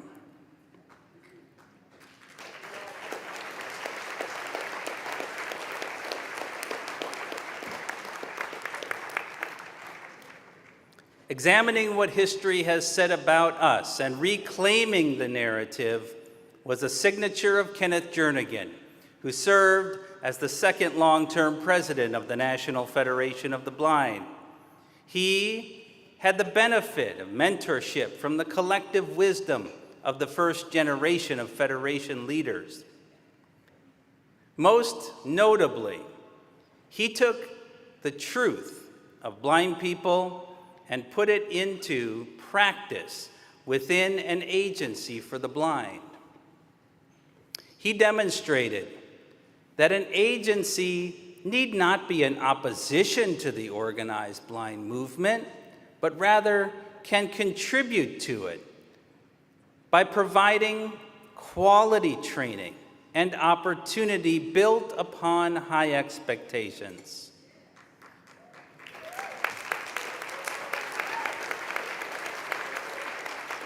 In addition, his writings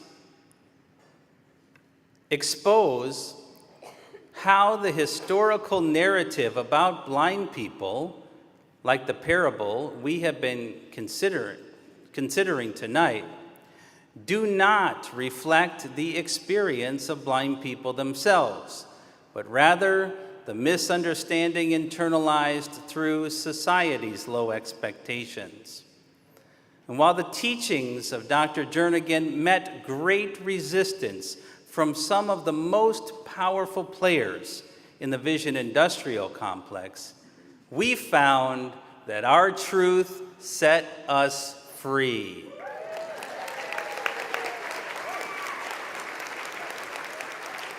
As the movement grew in power, an increasing number of professionals in the field began to question their own understanding of blindness.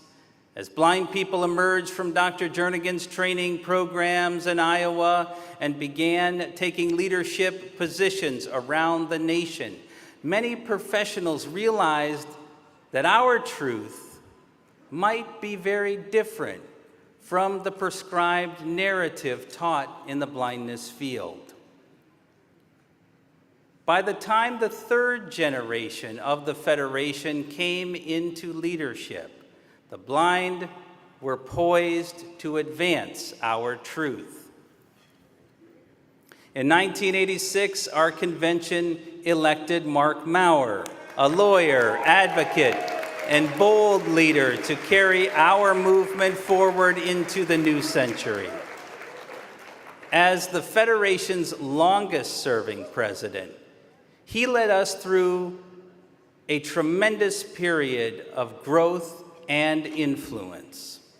We amplified the dissemination of our stories with powerful materials like our Kernel Book series, through increased engagement with traditional media outlets, and via an aggressive agenda that would ensure that blind had access to information in a digital era. Blind leadership and teaching became a central theme as the Federation's affiliated training centers in Colorado, Louisiana, and Minnesota, all led by blind women,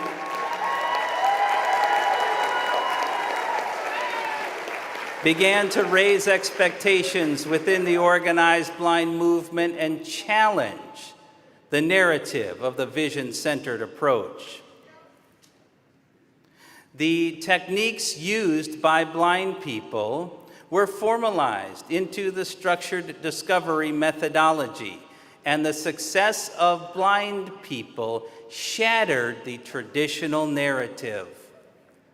And while the vision industrial complex expected that blind people were the subjects of research to be studied and fixed, we reclaimed the narrative. Our movement elevated blind people to be the architects of research projects based upon the positive, based upon the possibilities rather than the misconceptions. We changed the narrative in education, rehabilitation, and employment. However, we did not stop there. Parables are one thing. The laws of our nation are another. We took ownership, shaping the laws based upon our true experience. We have led the way in legal discourse by affirming the truth that blindness is respectable, and we have helped to organize the disability rights community to carry this truth forward into the future.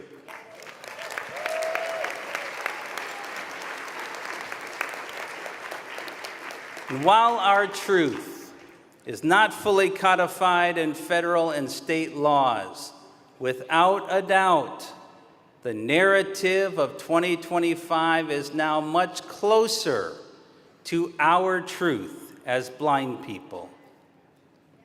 Today, the human experience is undoubtedly different from what it was just a few short years ago.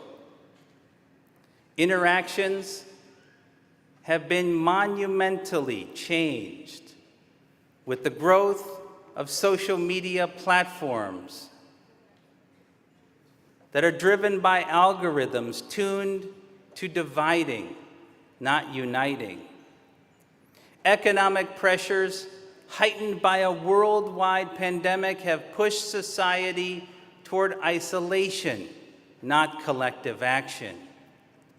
For all the progress we have made, our truth has still not reached all of the people who need it. At the same time, our success, which has come through collective action by the blind, may in turn make it easier for some blind people to believe the false narrative that a movement is no longer needed. Add to this the complexity that the convergence of artificial general intelligence in the years ahead may leave some feeling like the computers, rather than the people, will write the narrative of the future. Tonight, I ask each of us to examine our truth. Our understanding of what it means to be blind is not etched in stone. It is a reality that takes continued cultivation in an ever-changing world. Have we discovered all there is to know from the wisdom of blind people? Only if we believe that we have found the limits of what is possible when we work together. Will the emergence of artificial general intelligence mean that we have nothing more to learn about being human? Only if we believe that the machines are a replacement for the heart and the connection that come uniquely in the human experience.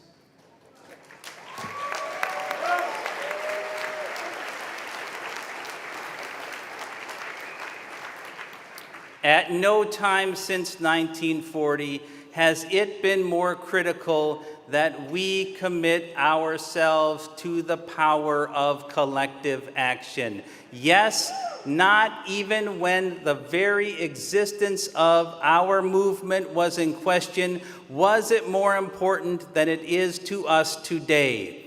Our truth has emerged from working together, teaching each other, believing in each other, and questioning centuries of misunderstanding.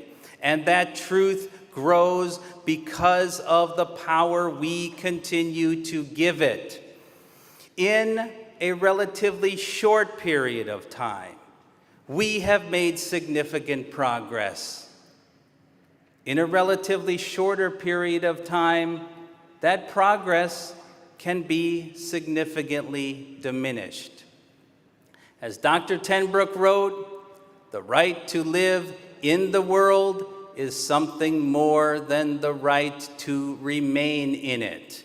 We cannot go back to a time when we were relegated to being the passive recipients of another's charity, and presumptions of incapacity overruled lived experience. So far this year, we have suffered both innuendo of inability and outright attacks on the hard-won protections afforded to us under the law.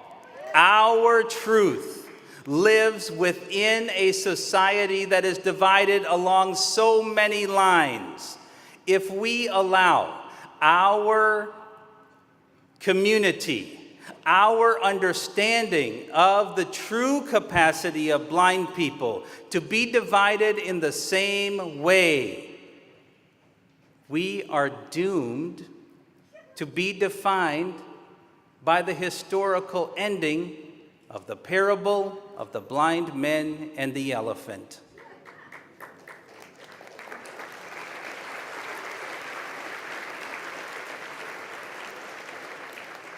The commitment to work together starts with each of us, recognizing that we all have something to gain or lose.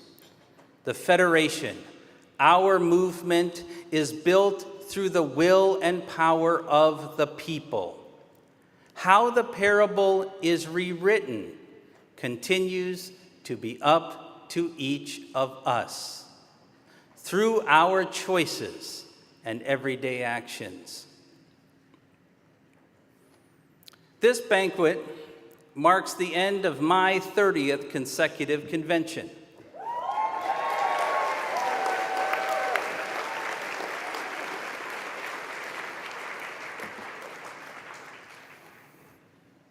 When I first walked into this convention in 1996, I thought I knew the truth and that it was a certainty. I had convinced myself that accepting my own limitations was the best way for me to live my life. Blind people who did not know me opened their hearts and their own understanding of the truth to me. They invited me to consider something different, even though it would dramatically shatter my truth. Year after year, I have returned to this convention, and each year, this movement motivates me to not simply accept the truth as a certainty, but to test it. Every time I have accepted that challenge, even when it was uncomfortable or when I was afraid of what I would find, the wisdom of blind people has made me better and more open to continuing my own changes.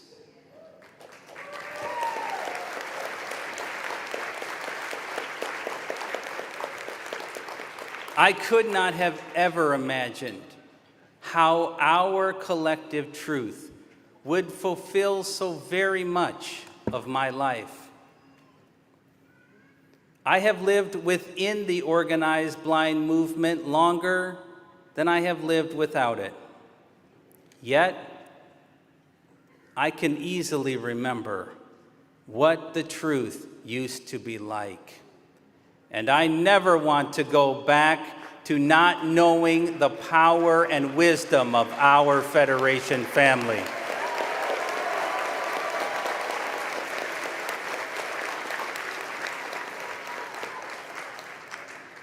I want to invite each of you to make that same deep reflection in your own life.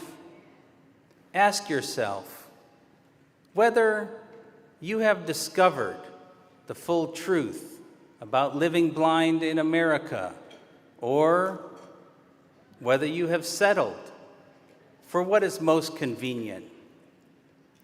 Then, I want you to ask yourself whether you are creating space to teach others about the understanding we share, not weaponizing the truth or shaming others into understanding, but taking the careful, loving steps needed to invite people to experience the power for themselves.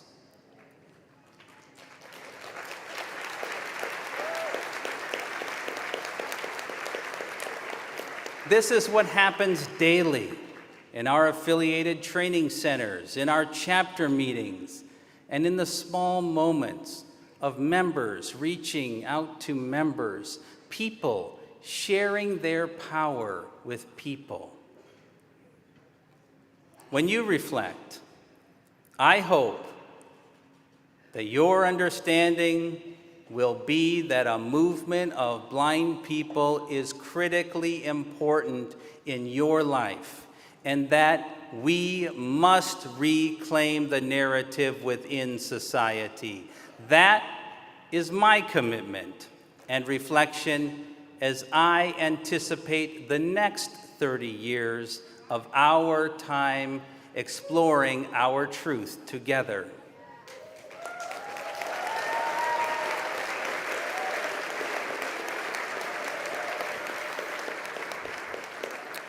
When the parable of the blind men and the elephant was handed down from storytellers to those who first wrote it down, blind people had no means of organizing and sharing.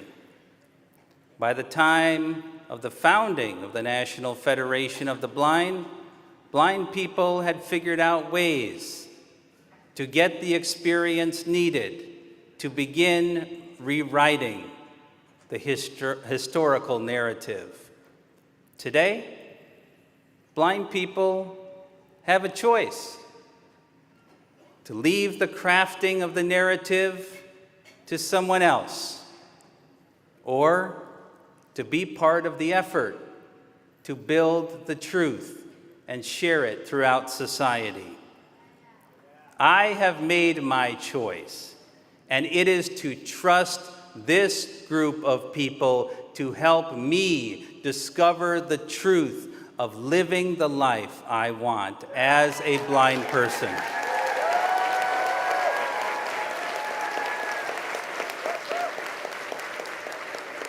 And while some may say that we should reject the parable based on its known misrepresentations of the truth, I say we should reclaim it and use it as a tool reflecting our truth. Here, then, is my attempt at rewriting the parable based on the experience of the National Federation of the Blind. The Blind Explorers and the Elephant. A group of blind travelers, all ages and genders, arrived in a village where the people spoke in awe of a strange and magnificent creature, an elephant. Rather than speculate, the group decided to investigate for themselves. While some of the blind people were nervous, they trusted the more experienced travelers. Let's not just touch it randomly. said Amina, a thoughtful woman with a knack for orientation. Let's ask good questions, make observations, and compare notes. They agreed on a plan. Using the structured discovery method, each person explored the elephant systematically. They moved with intention, asked questions, and examined multiple parts: trunk, tusks, ears, legs, tail, belly, and back.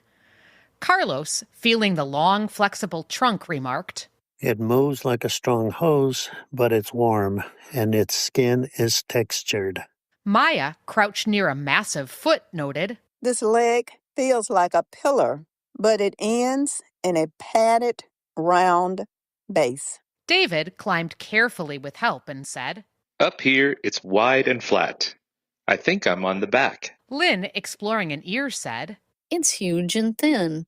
It fans out like a blanket, waving in the breeze." Jabari, examining the tusks, added, "These are smooth and curved, like polished horns." Afterward, they sat together in the shade. "I think I understand only part of it," said Carlos, "but hearing what you all have experienced will help me build a better picture." "Yes," said Maya, "it's not a snake or a wall or a fan. It is an elephant, and it is all those parts and more."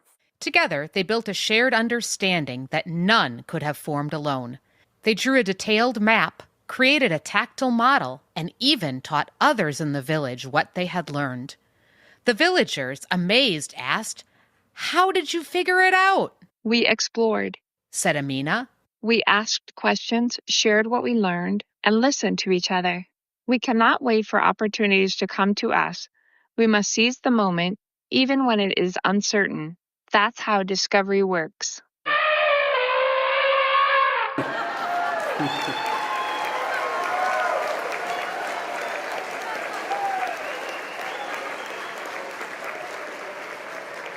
I believe this version of the parable better reflects our experience in the National Federation of the Blind.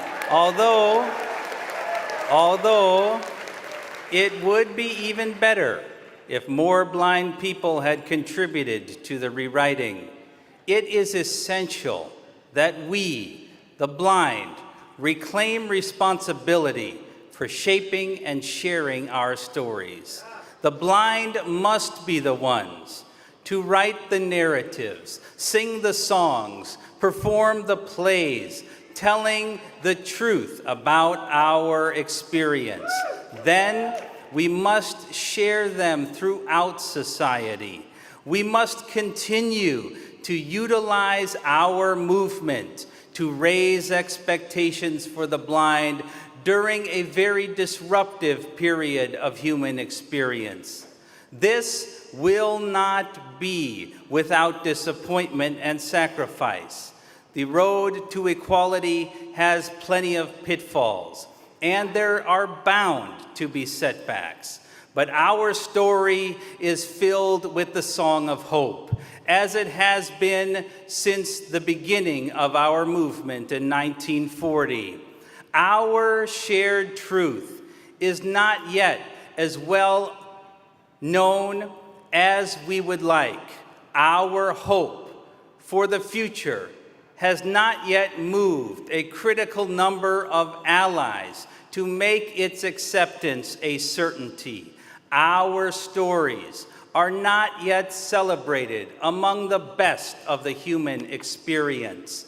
This is why we declare with firm conviction that a movement of blind people is more relevant and necessary today than at any time in our shared history.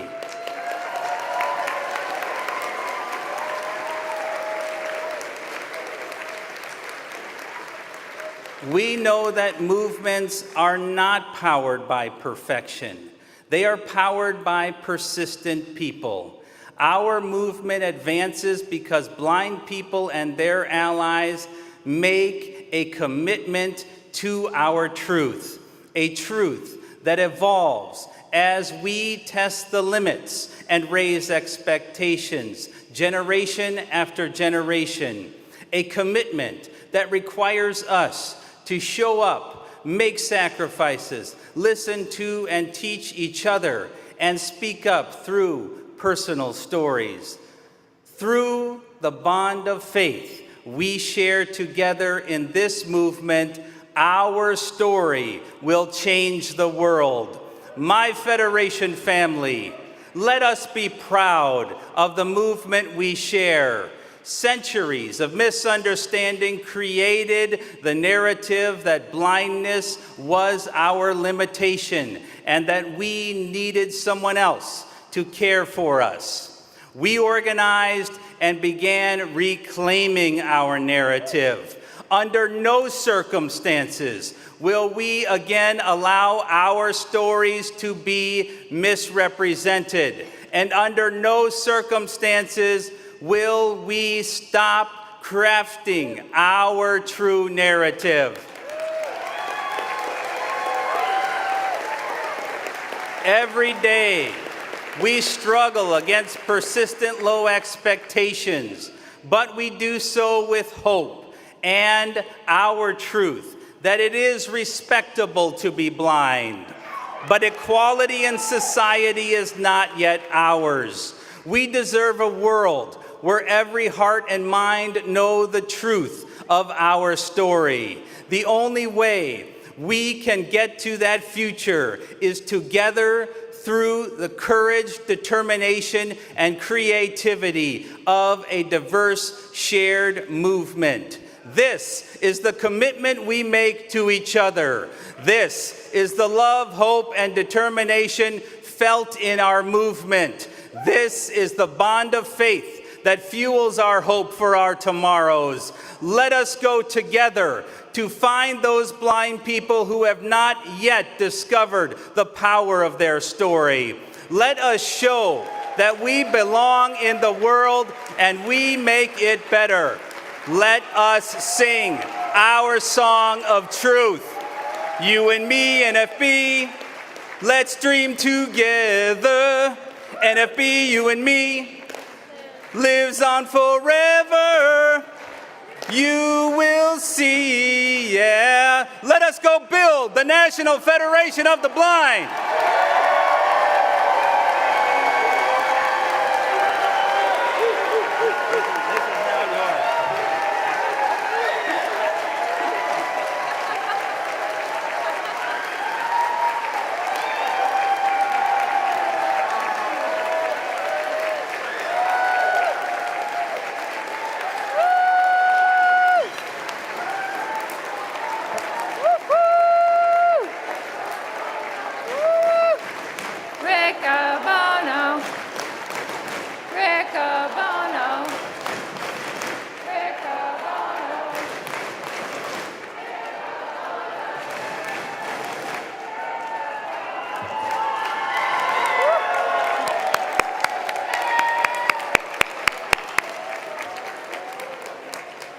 President Riccobono, what a phenomenal speech. And as you hear our applause, I hope and I know that you are soaking in our appreciation, our respect, and our love. A celebration of your transformative leadership and a demonstration of the confidence and the faith that we have in you and the love that we have for you. Your unwavering commitment to us and to our values, to always working toward an equitable future for all blind people, full of hope, shows us all. You show this every day in what you do. And as we continue to thrive under your leadership and under your example, I know that we are all filled with hope and energy. And I know that we are looking forward to continuing to write our stories together. Let's have another round of applause for our incredible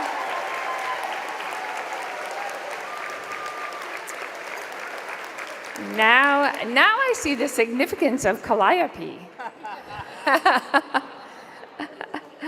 And President Riccobono, he's always full of surprises. So Thank you so much, President Riccobono. I think we need a door prize in honor of our tremendous leader.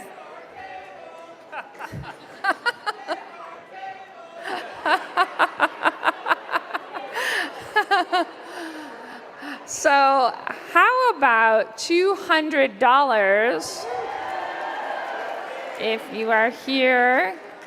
And the winner would be Nancy Starzinski from New Jersey. That sounds promising. All right, we got her. And for such an outstanding speech, I'm going to do another one. This is for $300. I'm telling you that it only gets better.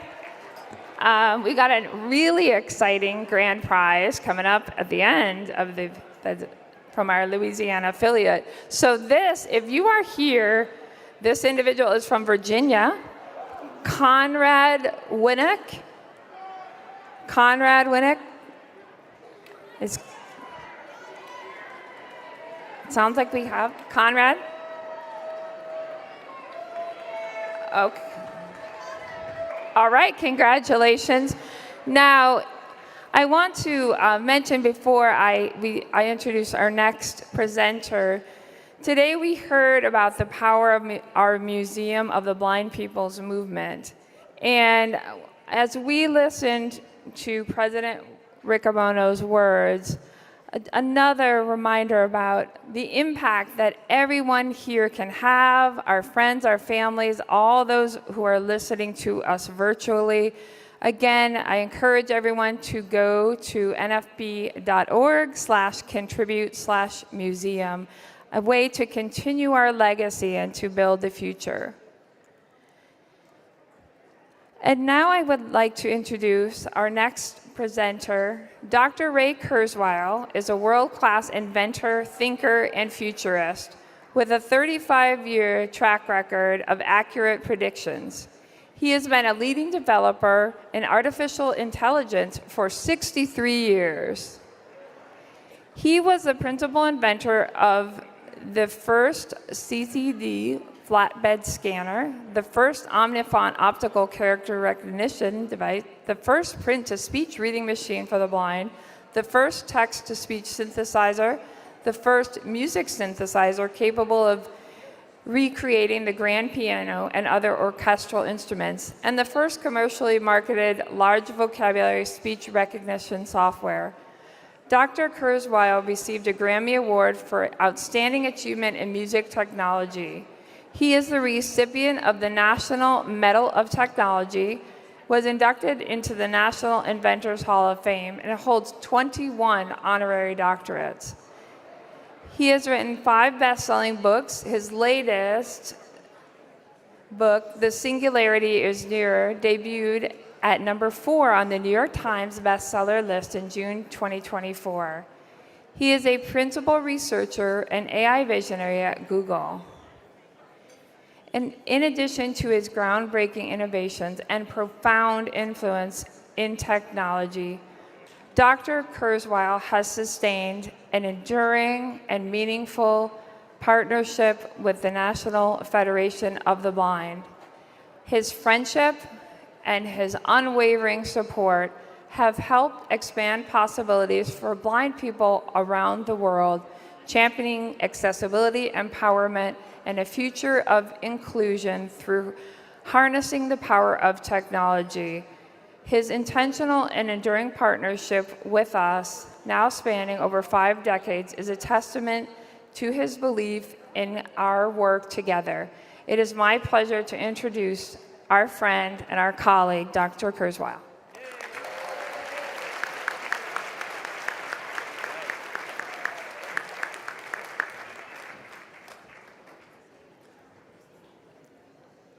Well, I think that's the most powerful speech you've delivered here, but each year I feel that same way. And I'm not sure why I get to speak after you, which is hard to do. I'll talk to you a little bit about artificial intelligence. We're creating artificial intelligence, but it's not something that's different from us. We're creating it to merge with ourselves and make ourselves smarter. So therefore, it's very important that this organization exists, that the knowledge we feed into it represents the conceptions of the National Federation of the Blind.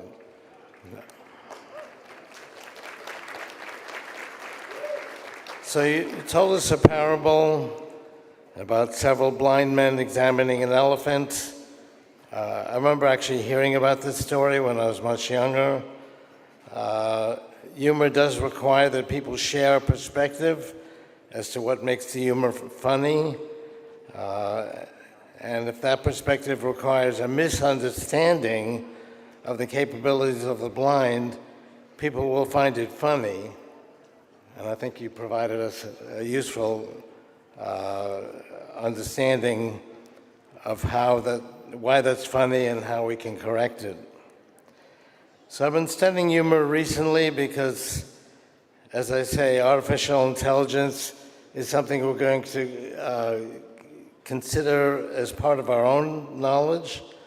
It's not going to be something separate from us. We're going to become part of AI. AI is really our most important invention, and if we find that AI's capabilities are limited, then we're not going to be able to expand our memory properly. So one of the new capabilities of AI, and this did not exist a year ago, is that it's funny. So I tried this about a year ago to get any large model to actually tell a joke that was funny. It didn't really work. But actually recently it's begun to work. So I'll tell you, I asked Gemini 2.5 Pro to make up and tell me a funny story, to word it as if it were written by E.E. Cummings, which is a poet whose poems were humorous. I'll read you what it wrote. A squirrel named Nuts. Okay, it's funny already. With a twitch in his tail, very important look, that twitch, discovered a peanut, not a peanut, mind you, but the peanut, round, fat, glorious, left just so by some two-legged giant, probably forgetful. He chirped, a small explosion of glee, or possibly gas, it's hard to tell with squirrels, and grabbed it with paws so quick they were almost invisible, like Monday morning motivation. Then horror, a blue jay, a feathered thief, with eyes like polished disdain, swooped. Nuts, our hero, with the aforementioned twitching tail, did not flinch. He juked, he jibed, he became a furry blur of anti-jay acrobatics. The peanut, alas, gravity, you cruel mistress, bounced once, twice, into a drain pipe, gurgle. Nuts stared, the blue jay smirked, or so it seemed, and flew off, probably to mock lesser rodents. Oh, the world so full of almosts and lost lunch. Nuts sighed, a tiny puff of squirrel breath, then twitched its tail, still important, and scampered off to find a slightly less epic acorn, perhaps. So I hope you enjoyed that.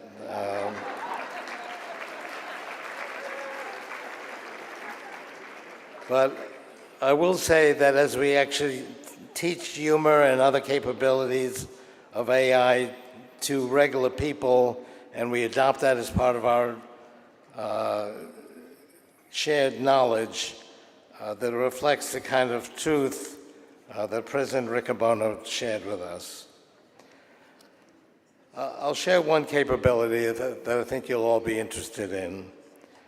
I predict that by 2032, those of you who are diligent with their nutrition and health care will reach something called longevity escape velocity.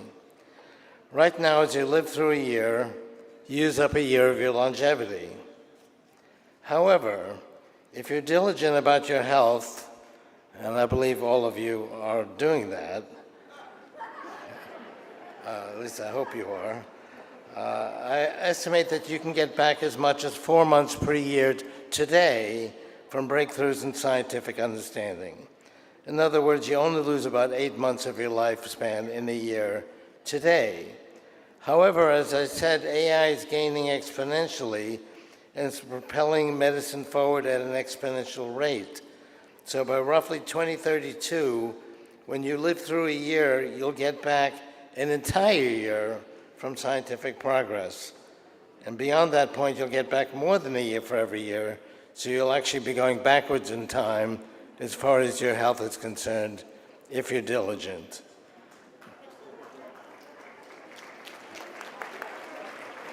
Now, this is not a guarantee you'll live forever. You could be a healthy 20-year-old with many decades of life ahead, and you could die in a car accident tomorrow. However, we're also dealing with accidents. Autonomous vehicles like Waymo are going to vastly reduce the number of deaths caused by human-operated cars. Right now, that's 40,000 deaths per year in the US caused by human-operated cars. The number of deaths caused by Waymo so far is 0, and they're doing 250,000 rides per week, and that figure is also going up exponentially. We're also going to have ways of representing knowledge and communicating from one person to another in ways that are much faster than communicating with language. This will not require eyesight. We'll be able to communicate directly from your brain to another brain automatically, and vision will not be required. I think will require work by the National Federation of the Blind to make sure that these benefits benefit all people, including blind people, equally with the rest of society. I'm writing my autobiography now, titled Where Does the Time Go? I talk extensively about my 51 years with the Organized Blind, the National Federation of the Blind. It has impacted me greatly. It has changed me, motivated me, uplifted me more than any other organization. Thank you very much.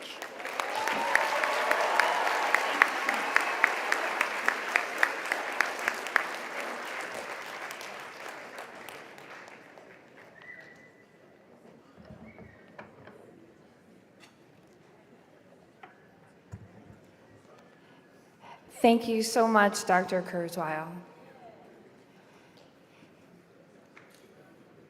Each year, the National Federation of the Blind honors an individual whose leadership, service, and spirit embody the legacy of our founder, Dr. Jacobus TenBroek. This award is not given lightly. It is reserved for those whose work reshapes the landscape for blind people, and whose life stands as both a challenge and an invitation to the rest of us. To do more, to expect more, to give more.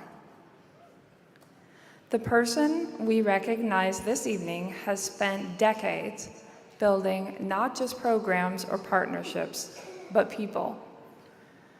They understand that confidence grows through opportunity, that independence thrives in high expectations, and that belief, true belief, in the capacity of blind people is the most powerful force in our movement.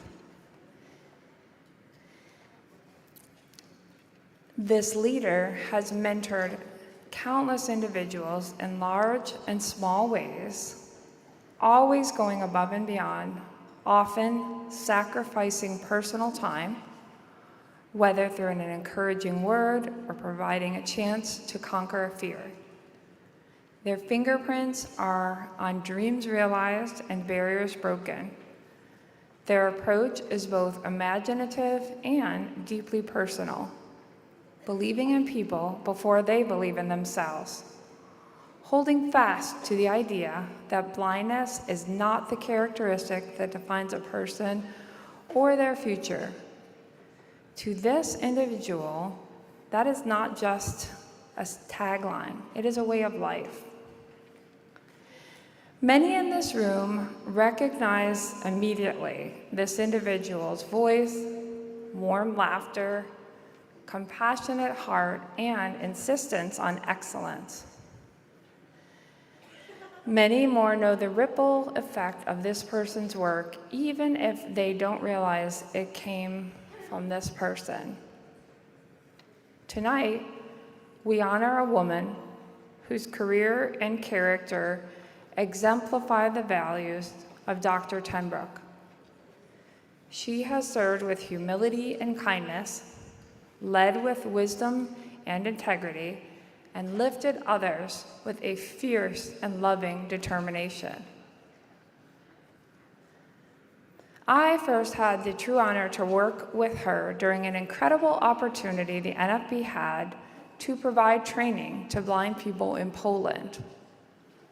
And I knew, like so many here tonight, that my life would be forever changed because of her. It is my distinct privilege to present the 2025 Jacobus TenBroek Award to Julie Deedon.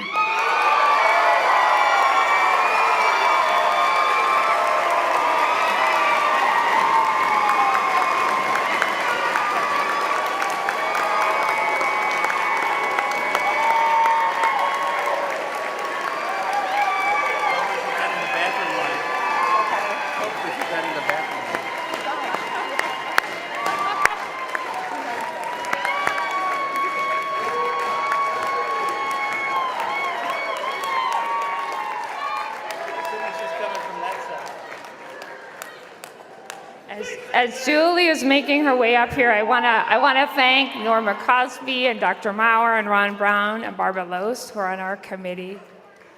Julie has spent over 25 years as the executive director of the Colorado Center for the Blind.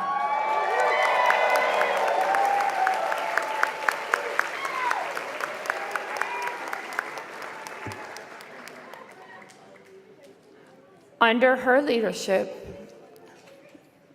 the center has grown and expanded its reach. Lives are transformed every day. Students walk in unsure of what is possible and walk out knowing they can change the world. They have the skills of blindness and, most importantly, grounding in the philosophy of the National Federation of the Blind. Julie lives that philosophy every day through her words and her actions.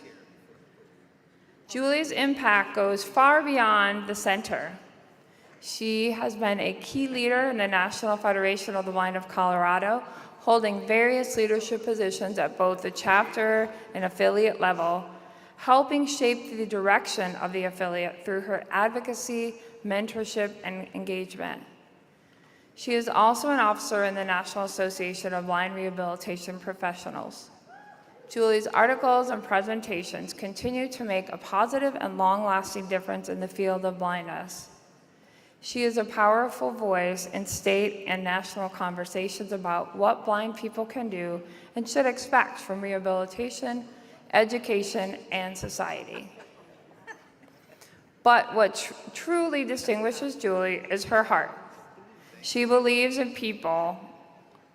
She helps students transform fears to hope, encourages staff through her patient example, and motivates everyone she meets to find the best in themselves. Through trial and triumph, Julie perseveres. Her leadership is not about the spotlight, it is about the people. All who know Julie recognize how important her family is in her life, both her human family and her four-legged family members. Her husband, Dan, is a constant source of love and support. Julie is a loving mother to her son, Robert, and a cherished sister and daughter.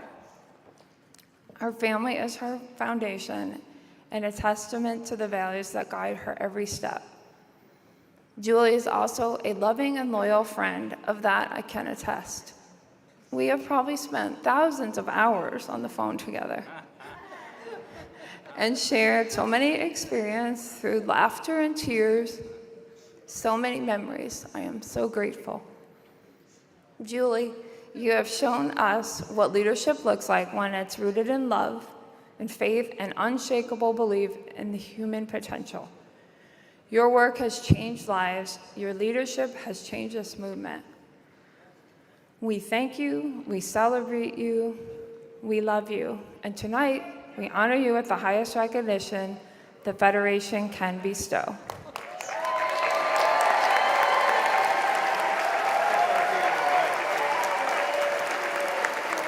I will be presenting Julie with a beautiful braille plaque that I'm going to hold up. It's absolutely beautiful. This is produced by 64-ounce Games. And it is in print and braille. It is absolutely gorgeous. Julie, I'm going to hand this. Okay, thank you. To you. It's heavy. It is heavy. And I will read it. I will read the plaque to you, to everybody, so you know what it says. It has our logo on it, a very tactile logo. Jacobus TenBroek Award presented to Julie Deedon for your dedication, sacrifice, and commitment on behalf of the blind of this nation. Your contribution is measured not in steps, but in miles, not by individual experiences, but by your impact on the lives of the blind of the nation. Whenever we have asked, you have answered. We call you our colleague with respect. We call you our friend with love, July 13th, 2025. Congratulations. Pam, I love you so much. Congratulations. Thank you. All right.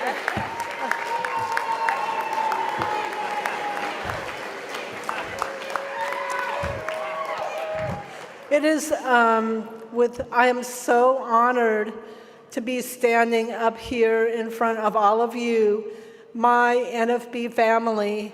And I walked into my first convention in 1978 in Baltimore, Maryland. I walked in to the hotel, and there were two amazing, wonderful people from Texas there to greet me. And I felt immediately at home with the National Federation of the Blind. I wouldn't be here, though, if it weren't for so many of you. And I'll just thank a couple because we have to finish the banquet up. But first of all, I would really love to thank my mentor and the woman that I love and my role model, Diane McGeorge.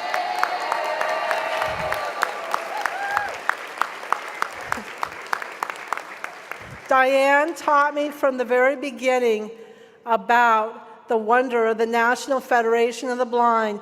From the very beginning, when I started my journey here, I had an opportunity to go to Idaho to demonstrate so we could have a BEP program at the courthouse. I got to picket many a time against the National Accreditation Council of Agencies Serving the Blind. And I got to attend so many Washington seminars and everything else. And that's how I grew up in the National Federation of the Blind. I wouldn't be standing here if it weren't for my husband that I just love so much, Dan Burke.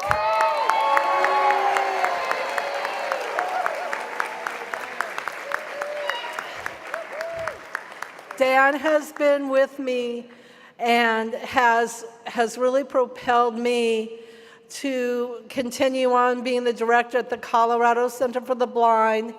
And I cannot tell any of you how much I have gained from my work in the National Federation of the Blind. I have gained so much from all of you. I can never, ever give back what you all have given to me in the National Federation of the Blind. I love all of you so much, and I just, I'm shaking up here, and I'm so surprised, and I just want to tell all of you how much I love you, and thank you to my NFB family. Thank you.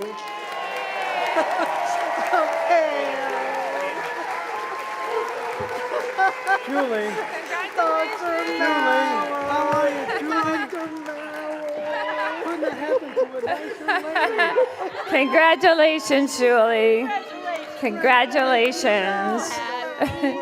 I think we need a door prize.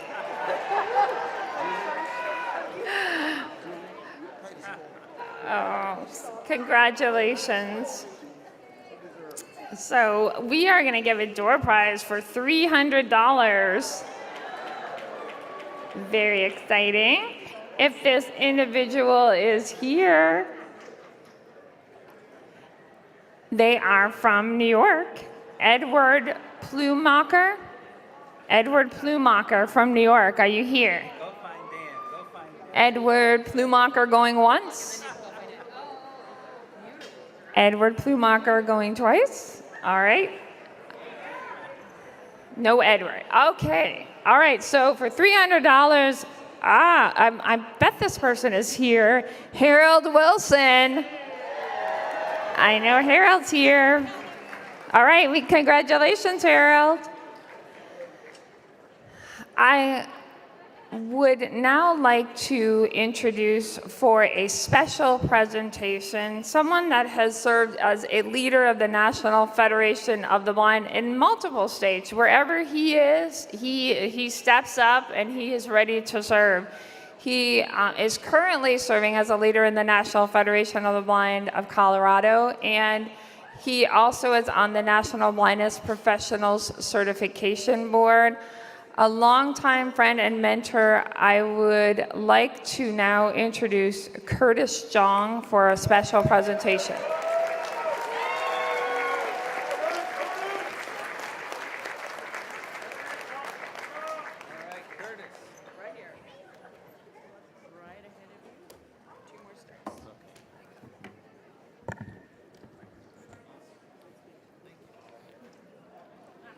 Good evening, my fellow Federationists. I'm trying not to pop my peas here. Tonight, I am both honored and humbled to be able to present the Kenneth Jernigan Award. When in the late 80s and early 90s, blind people were able to use the text-based, keyboard-driven disk operating DOS to work successfully, a lot of us thought that our lives with respect to computers couldn't get any better.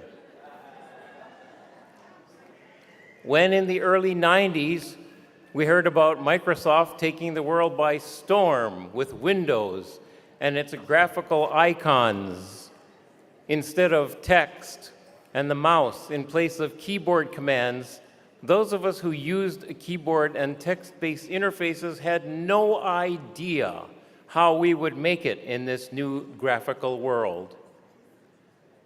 Fortunately for us, several companies decided to build and sell screen readers for Windows. One such company, Hunter Joyce, already had a screen reader for DOS called JAWS for DOS. Recognizing the need to move to the Windows world, Hunter Joyce hired a blind graduate from UCLA with a master's in business administration, a blind person with the lived experience of a blind person needing to make productive use of a computer. For the last 3 decades, our award recipient has been the primary architect behind the innovation JAWS for Windows that has kept many of us employed and ensured that hundreds of thousands of blind people around the world could gain efficient access to email, word processing, may I say it, World Wide Web, and other applications used in employment and daily life. He is also unparalleled in his ability to understand the technical intricacies that enable screen readers to obtain information from the systems and applications that we, the blind, must be able to use to compete with our sighted peers on a true basis of equality. Anyone who has ever worked on non-visual access for Windows and Windows programs is well aware that our ability to use systems and programs that are originally designed for people who can see the screen rests on a delicate and cooperative exchange of information between screen reading software, the operating system, and the programs that actually accomplish the work we need to have done.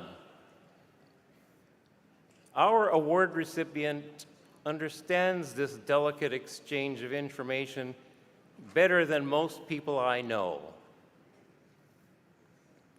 It is my privilege, therefore, to introduce Glenn Gordon.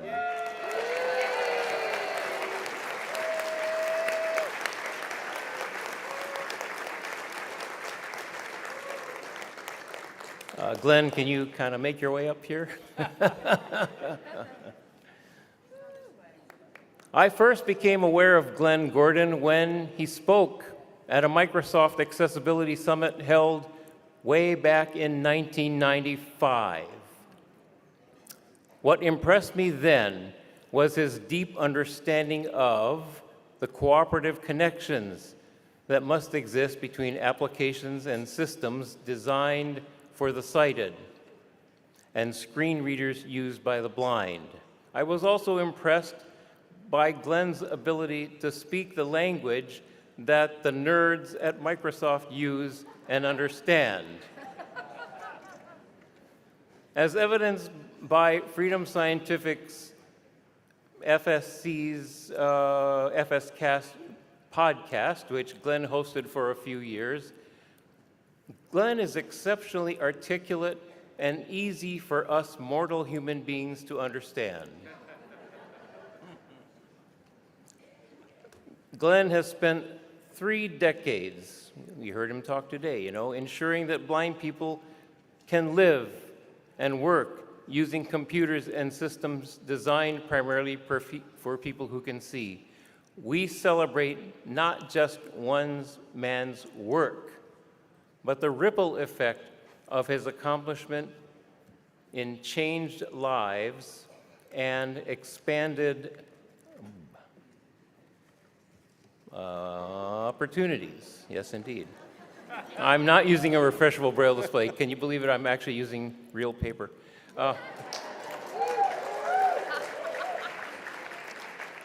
Glenn, it is both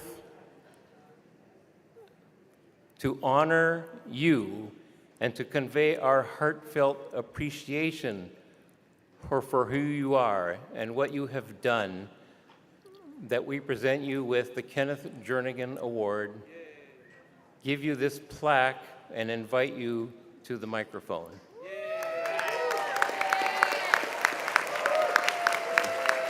Thank you, President. Let me present you with this plaque right here. Yep, it's right side up. It's in print and in Braille, and I'm going to read it first before you get your shot at this, okay? So it has the NFB logo on the front, and it says, Kenneth Jernigan Award for your dedication to the highest ideals, for your commitment to blind-centered innovation, for your leadership in expanding access to information. We, the organized blind movement, confer upon Glenn Gordon the Kenneth Jernigan Award. Not yet, almost.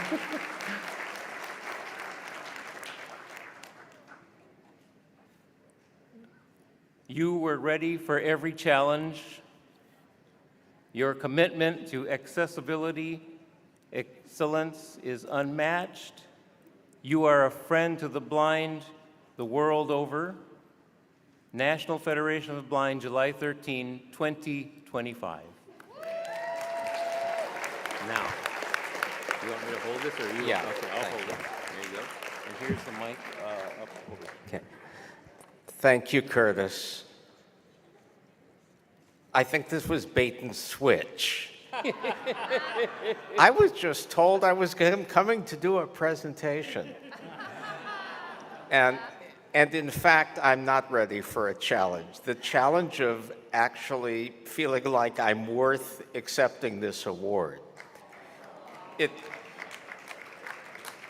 seems like only yesterday that I was attending a meeting at CSUN where Jim Thatcher and Rich Schwartzfeger and some of the early screen reading pioneers were speaking. And I was this young kid, you know, trying to ask intelligent questions. And now it's 30 years later, where has the time gone?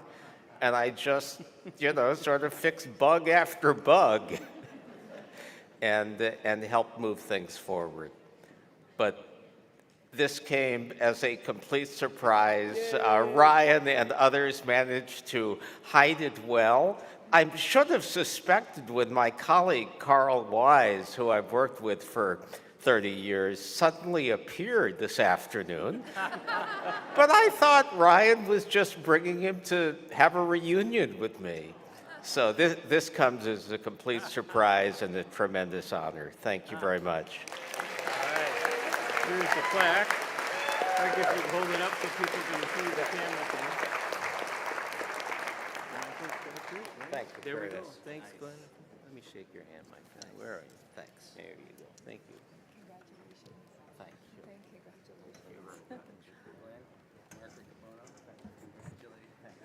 Congratulations. Thank you so much. Thank you so much, Curtis, for your presentation. And I know we are all excited about our next presentation. And as our scholarship finalists are coming up to our podium, I want to do another door prize. All right, so this is, if you notice a trend here, the money is getting bigger. And that will only continue until the very end. So this door prize is, and there are more virtual door prizes. Let's say hello to everyone who's listening virtually, so they know they feel our love. There will be another round of virtual door prizes. So just you'll never know when it might be. So if this individual is here from Georgia, Katie Nix. Katie Nix, are you here? Katie Nix, going once. Katie Nix from Georgia. Okay, I do not think she's here, Katie. All right, how about from Florida, Kayla Jones? Kayla Jones here? Kayla. Oh, congratulations, we got her. All right. All right, now for our next presentation, I am very delighted to introduce a wonderful friend and colleague of mine.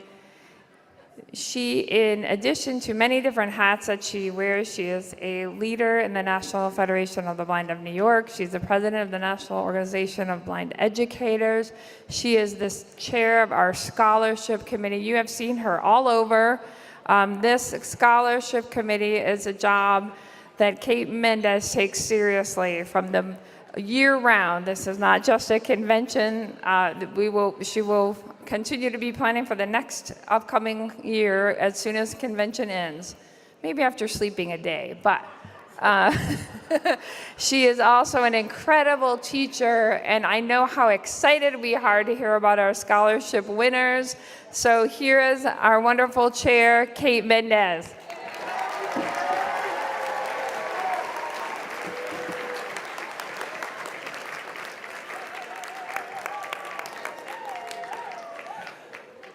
So, is anybody still awake?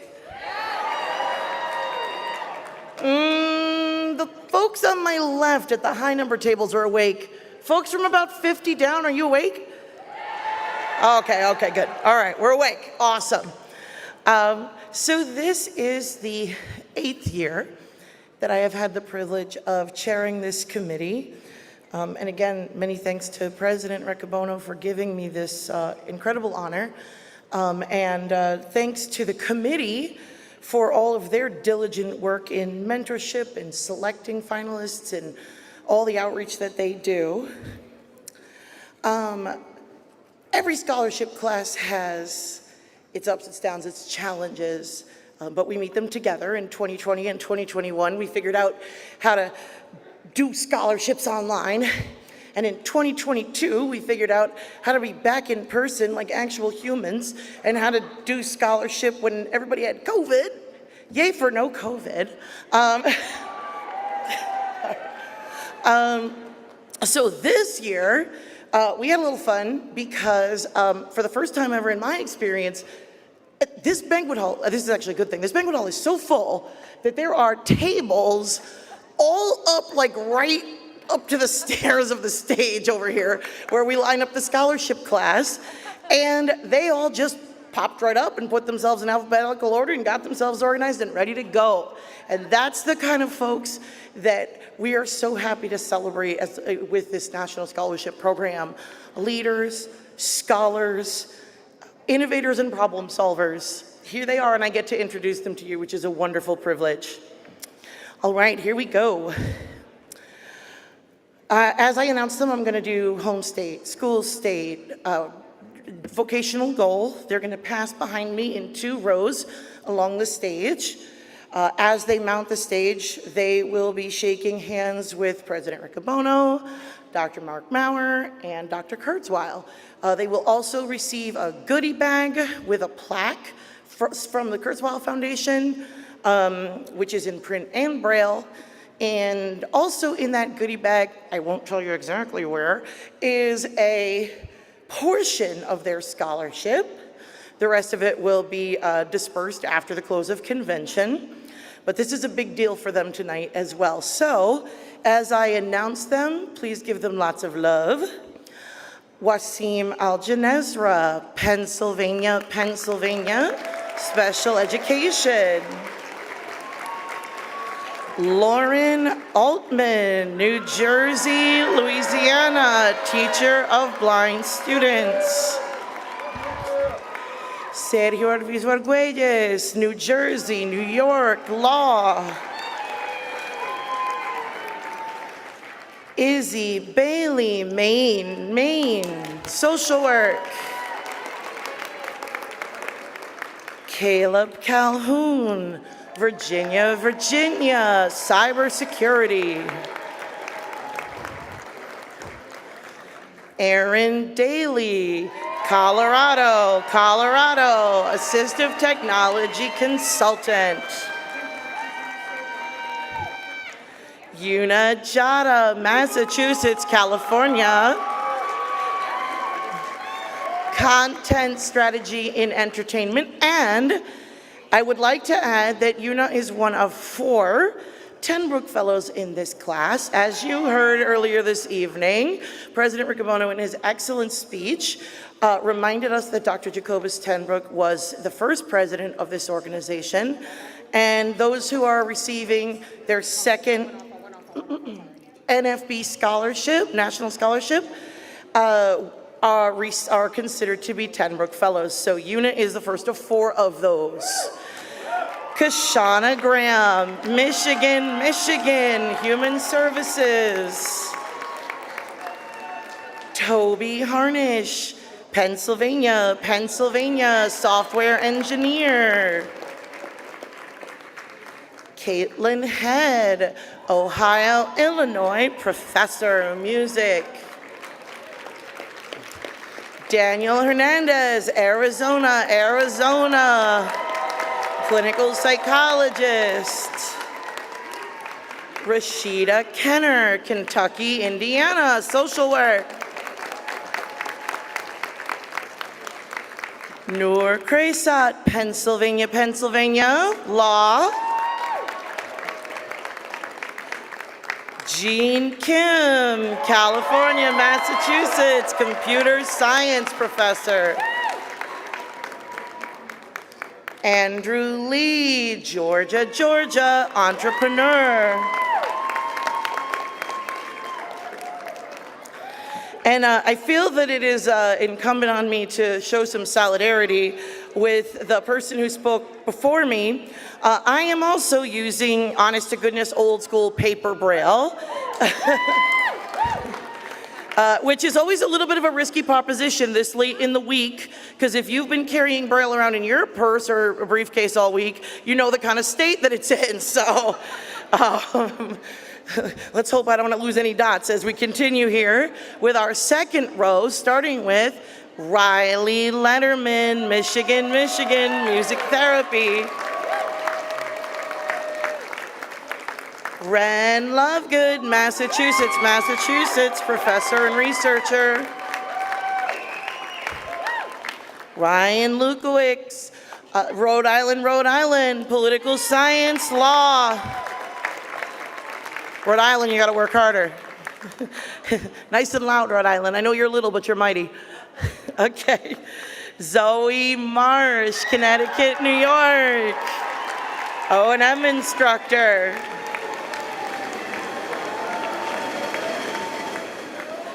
There you go. Connecticut shows you how the little states do it. Here we go. Kaylin McCall, Illinois, California, medicine. Mary Nix, New Mexico, special education. And I have to go back and do a minor edit. Rewind. The second of our TenBroeks, I was so overwhelmed by the wall of applause and sound, I forgot to mention Jean Kim is also TenBroek. So what happens when you get too much love in the room? The chair forgets things. Here we go. Joy Orlando, California, clinical psychologist. Amina Orzueva, New York, law.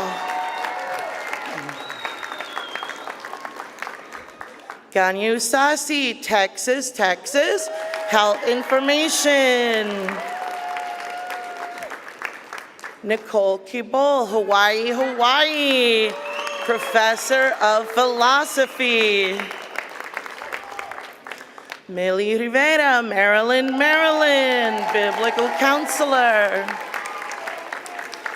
Emily Schlenker, Kansas, pharmacist. And both Millie and Emily, back to back, are our third and fourth TenBroeks. Mandy Smith, Pennsylvania, foreign service officer. Ecclesia Tashoma, Maryland, Massachusetts, data consultant. Tatiana Elena Urbina, Florida, production and media. All right. Well, now that they are all up here on the stage behind me, I suppose I gotta give them their scholarships, huh? Can't make them wait anymore. All right. So the way I'm gonna do this, some of these scholarships, there are multiples of scholarships of the same name. Some are individual. For the background and many details about each of these scholarships and the generous donors who provide them, I'm going to refer you back to that fantastic donor thank you video that we got to see earlier in the evening. That will eventually be posted on the scholarships page and on YouTube. So if you didn't get a chance to hear it, because it was loud in here, you can absolutely go back and revisit it at your leisure. And I encourage you to do that because the folks who fund our program deserve our attention and our thanks. So please definitely do that. So, speaking of the folks who fund our scholarship program, many of the scholarships that we give tonight are funded by the membership of the National Federation of the Blind. Shout out if that's you. So you all get to be a part of this fabulous process, and those NFB scholarships this year are going to. And I'll let you applaud at the end because this is a long list. We give 12 of these, so I'll tell you when we get to the end. For now, sit on your hands or something. Hold your applause. Here we go. You can tell I'm an elementary school teacher by profession. Okay. Wasim Al-Janezra, Pennsylvania. Izzy Bailey, Maine. Caleb Calhoun, Virginia. Una Jada, Massachusetts, California. Kashana Graham, Michigan. Caitlin Head, Ohio, dot problems, Illinois. Thought I had an extra dot there. Daniel Hernandez, Arizona. Arizona. Texas, they're learning from you. They don't like to follow directions. Here we go. Rashida Kenner, Kentucky, Indiana. Zoe Marsh, Connecticut, New York. Mary Nix, New Mexico. Amina Orzueva, New York. And Ganyo Sasi, Texas. Now let's give those folks a round of applause.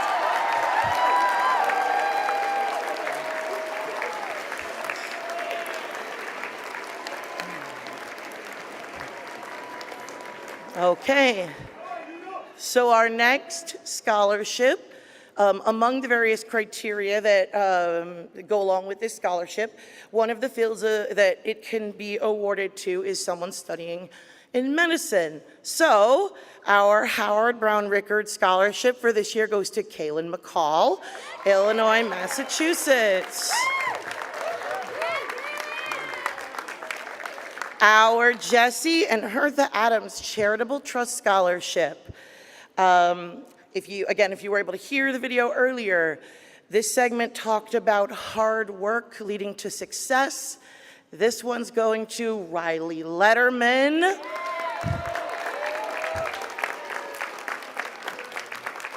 All right.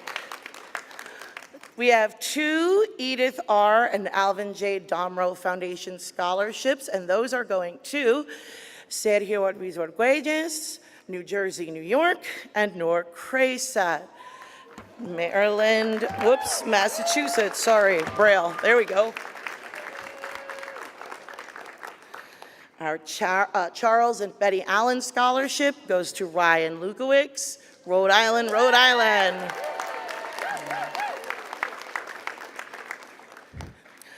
Our EU and Jean Parker Scholarship, again, if you could hear earlier, the purpose of that scholarship is attaining financial independence, and so we thought that might go well to our students studying data consulting, Aklasia Tashoma, Maryland, Massachusetts. Our Oracle Scholarship for Excellence in a STEM Field. Well, I suppose you know what that's about. Aaron Daly, Colorado. Okay. We have 2 Charles and Melva T. Owen Memorial Scholarships. They go to Toby Harnish, Pennsylvania, and Katiana Elena Urbina, Florida.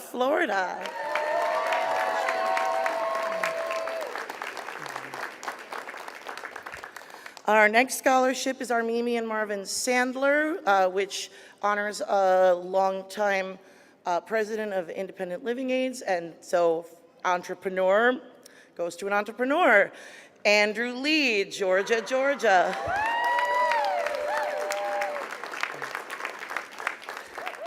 Our NFB Happy STEM Scholarship, jointly funded by our very own Science and Engineering and Computer Science divisions. Where you guys at? Okay. This one goes to Emily Schlenker, Kansas, Kansas.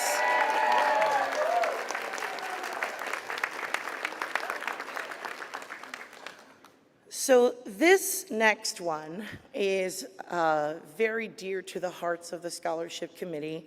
As many of you know, Dr. Adrian Ash was a professor of ethics and a longtime member of the Scholarship Committee.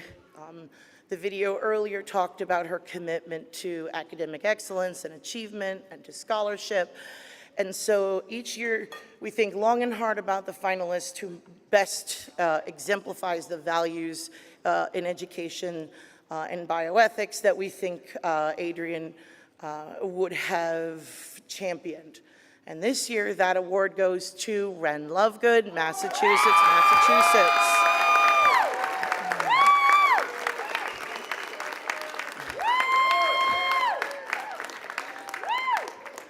Okay, our next two are our handed Braille scholarships. There's two of those, and the criteria for those are social sciences, international relations, and governmental affairs. And so across the various aspects of those, we decided that the best recipients would be Lauren Haya Altman, New Jersey, Louisiana, and Mandy Smith, Pennsylvania.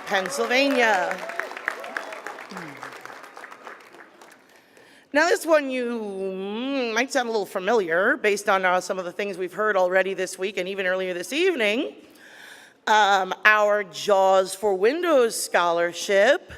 One of these years I got to bring the shark with the lid that opens and makes the JAWS noise when I get the scholarship. That scholarship this year goes to Nicole Kibol, Hawaii.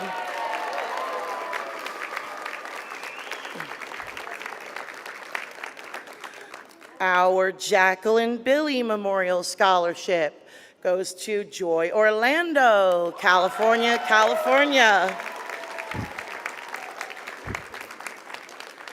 Now, I said earlier I'm an elementary school teacher by profession. It means I teach math. Let's see who's been doing math. How many scholarships are left? Back right corner, good math. There are 2 scholarships left. You ready? All right. Our scholarship from the American Action Fund for Blind Children and Adults. You've heard from them quite a bit this week. That goes to Jean Kim, California, Massachusetts.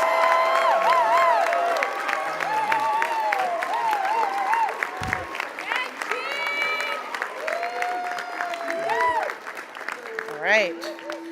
So those of you who've been through this before know that the one that's left is our most prestigious scholarship. For the last few years, the students in the scholarship class have had an opportunity to contribute their opinions by means of a nomination form for who they feel should receive this scholarship. Their viewpoints are tallied up with the thoughts of the committee, and a result is reached. Now, like I said at the beginning, I've been doing this for 8 years now. I've served on the committee for 11, and it has not yet been my privilege to award a scholarship to someone who's been doing the work of the Federation since the year I started learning to read Braille. This is a tremendous privilege. This is someone who has spent her life doing our work and embodying the values that we hold dear. She was this is another thing I haven't had the honor to do yet. This is someone who was personally mentored by Dr. Kenneth Jernigan himself. And I haven't had an opportunity to award a scholarship to someone in that particular position, so it's a privilege for me to do that. This finalist exemplifies all of the things that Dr. Kenneth Jernigan stood for and left us in his legacy: his commitment to academic excellence, scholarship, leadership, inclusion, ingenuity, and the ability to motivate and mentor others. So to address the convention tonight, to close out our scholarship presentation, please give it up for Millie Rivera, Maryland, Maryland.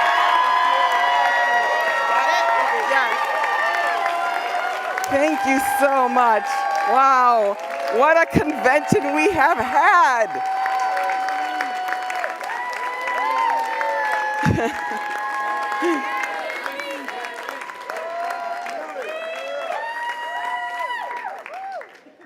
Thank you so much. Wow. This, something I learned, and I'm learning things all the time from my Federation family. But one thing I learned today was during the week I was fortunate to have mentors, and one of the mentors told me that our logo that has the blind people in a circle, that is called the promise. I don't know if I'd never heard that before, but if that is true, that is beautiful, because that is what this federation is, a promise to blind people, whether you're with us or without us. And my faith is so close to me, and my Lord is so close to me, and He also gives a promise that He will never leave us or forsake us.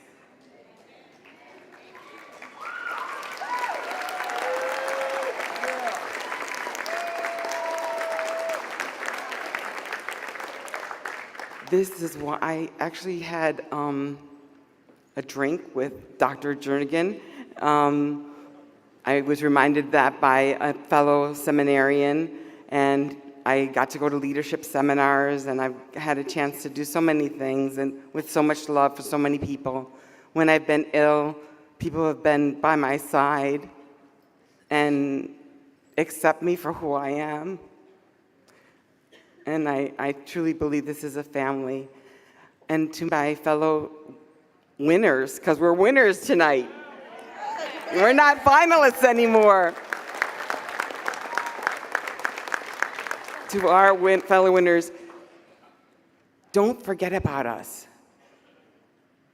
You might get busy or whatever, but we're always here for you. Each of you is special. And I want to thank, I don't want to start naming names, but I just want to thank the board for keeping this program together and for the scholarship committee. And I also want to thank my family, Eileen Lai and Caroline Kuhn, and the other ones who aren't always here, Sandra Rivera, and just all the people that have helped me get to where I am, and hopefully where I will go in the future.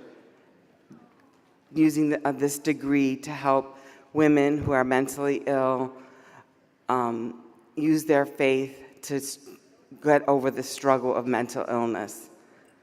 So I just want to thank all of you, and you have a great evening. You've been here a long time.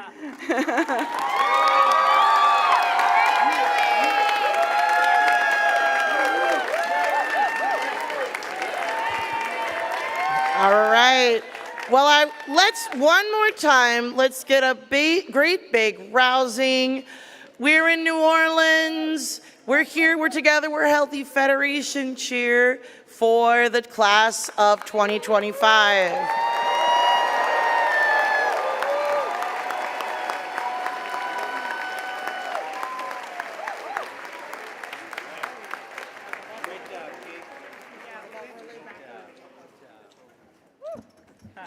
Congratulations. Thank you so much, Kate. What an outstanding class we have. So thank you and congratulations to everybody again.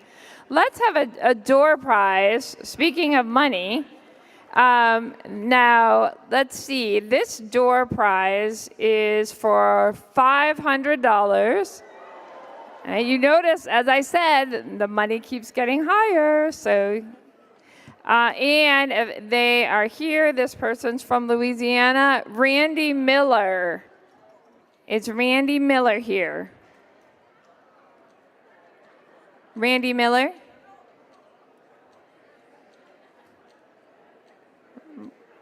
Randy Miller going once? Randy Miller going twice? Anyone would like $500? All right. Randy Miller, we do not see Randy. So how about from Maryland, Bobby Bobo? Is Bobby here?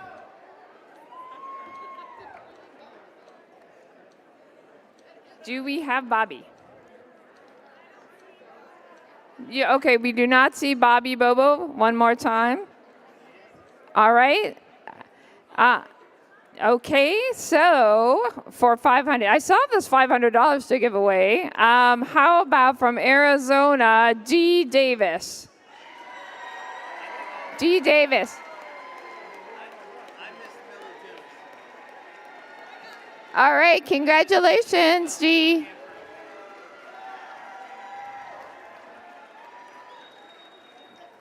Congratulations. Just a couple quick announcements for those who are using listening devices. Please remember to return them at the end of the banquet tonight in the same place where you picked them up. Thank you to all of our interpreters who have been working so hard this week. We really appreciate all of your hard work, all of our interpreters, all of our SSPs. Thank you, everybody, for the great team effort. And as we are winding down our week, I cannot believe it is nearly over. It has been such an incredible week, and we have been working for months to get ready for everybody to welcome our Federation family to Louisiana. And I just want to take a moment to recognize the incredible Louisiana affiliate for all of their hard work, the students and staff of the Louisiana Center for the Blind. Everyone brought their heart, their hustle, added their own flavor to make this convention a success. And we are so honored to have hosted this convention. Hello. And of course, we have to thank you. And of course, we have to thank our first Vice President, Pam Ellen. Thank you, Dr. Marr.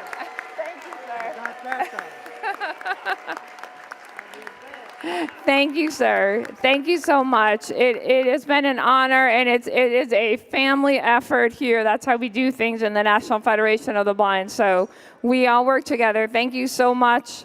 We have definitely brought the rhythm of the Federation to New Orleans. We definitely took over the city, and we have left our mark. So it has been an honor and such a privilege to be with all of you, and we are so happy to welcome you to New Orleans. I also want to just remind everybody, at convention, we get so excited and fired up and jazzed up in New Orleans, and we want to take that home with us. This convention is not the ending. This is the beginning. And so I just want to encourage everyone to take that energy and that love back home as you're leaving the Crescent City. You have definitely left a little piece of yourselves in New Orleans, and you will always be in our heart. So again, it was our honor to host, and we are thrilled to welcome you and have such a great convention. I also want to, again, acknowledge everybody. The convention wouldn't be possible without our incredible staff of our National Center. And they work for months preparing for us and so diligently at our convention in so many different ways. So thank you to the great staff that we have and for all the incredible ways that they give. Now, I have a lot of money here from the Louisiana affiliate that we are getting ready to give away. And so, but before we do that, I want to give to our virtual, and let's give a shout out to our virtual fan, our NFB family who's listening virtually. We're so happy that you're with us. And our virtual door prize, our final virtual door prize for $100. And again, email your name and the code word to prize@nfb.org. And the code word is confidence. A great word. So our winners are Stephen Urati from Massachusetts, Denise Hopper from Pennsylvania, and Peg Halverson from Nebraska. And as we conclude, I wanted to say that again, as Calliope, my elephant, is sitting here observing. You know, elephants are very special. They symbolize family and love and connection. And that is what we find here in the National Federation of the Blind. So as I have one grand door prize, and then I am going to turn it back over to President Riccobono for some final comments. So this door prize is in honor of the 2025 convention. It is for $2,025. All right, so I'm sure that we'd all love that one. So if this person is here from Kentucky, I know, most of them went, oh no. All right, Ryan Bishop, are you here? I'd say no based on the quiet. Okay, Ryan Bishop, going once. Okay, how about from California? I know, a lot of Joga Singh. Joga Singh. Okay, Joga, congratulations. A very happy and lucky winner.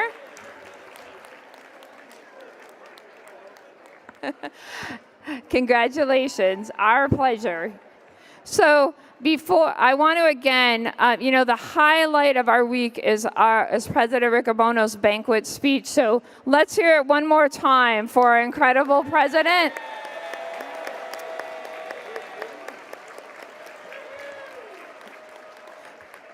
President Riccobono, you are always there in all times and all ways, and I am incredibly honored and so grateful to serve with you, to always have your back, and to call you my friend. So I want to turn it over to you for your final comments. Okay. Thank you, Pam. All right. Well, I think just a couple of things. First of all,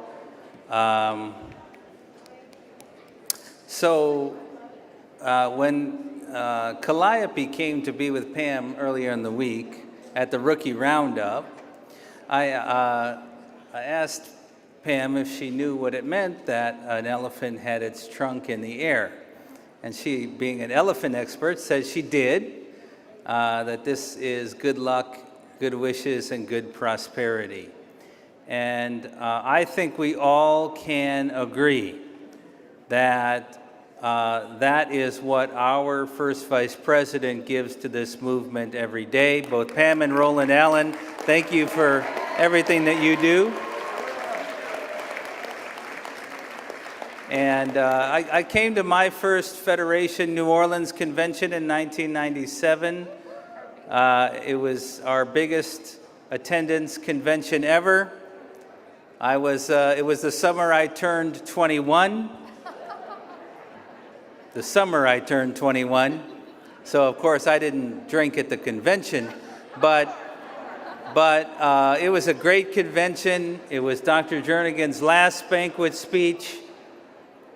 I didn't think that 1997 could get any better than that. It was a great convention. But I think this is the best New Orleans convention that we have had, that I have experienced.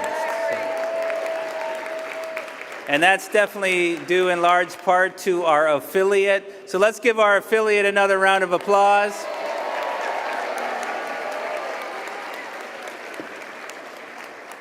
We have truly had a great year, but I think we're poised to have an even greater year.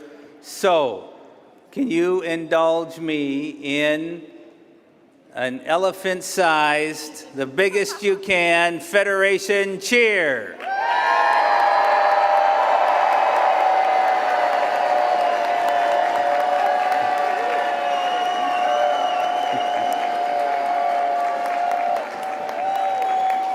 The convention of the National Federation of the Blind is adjourned.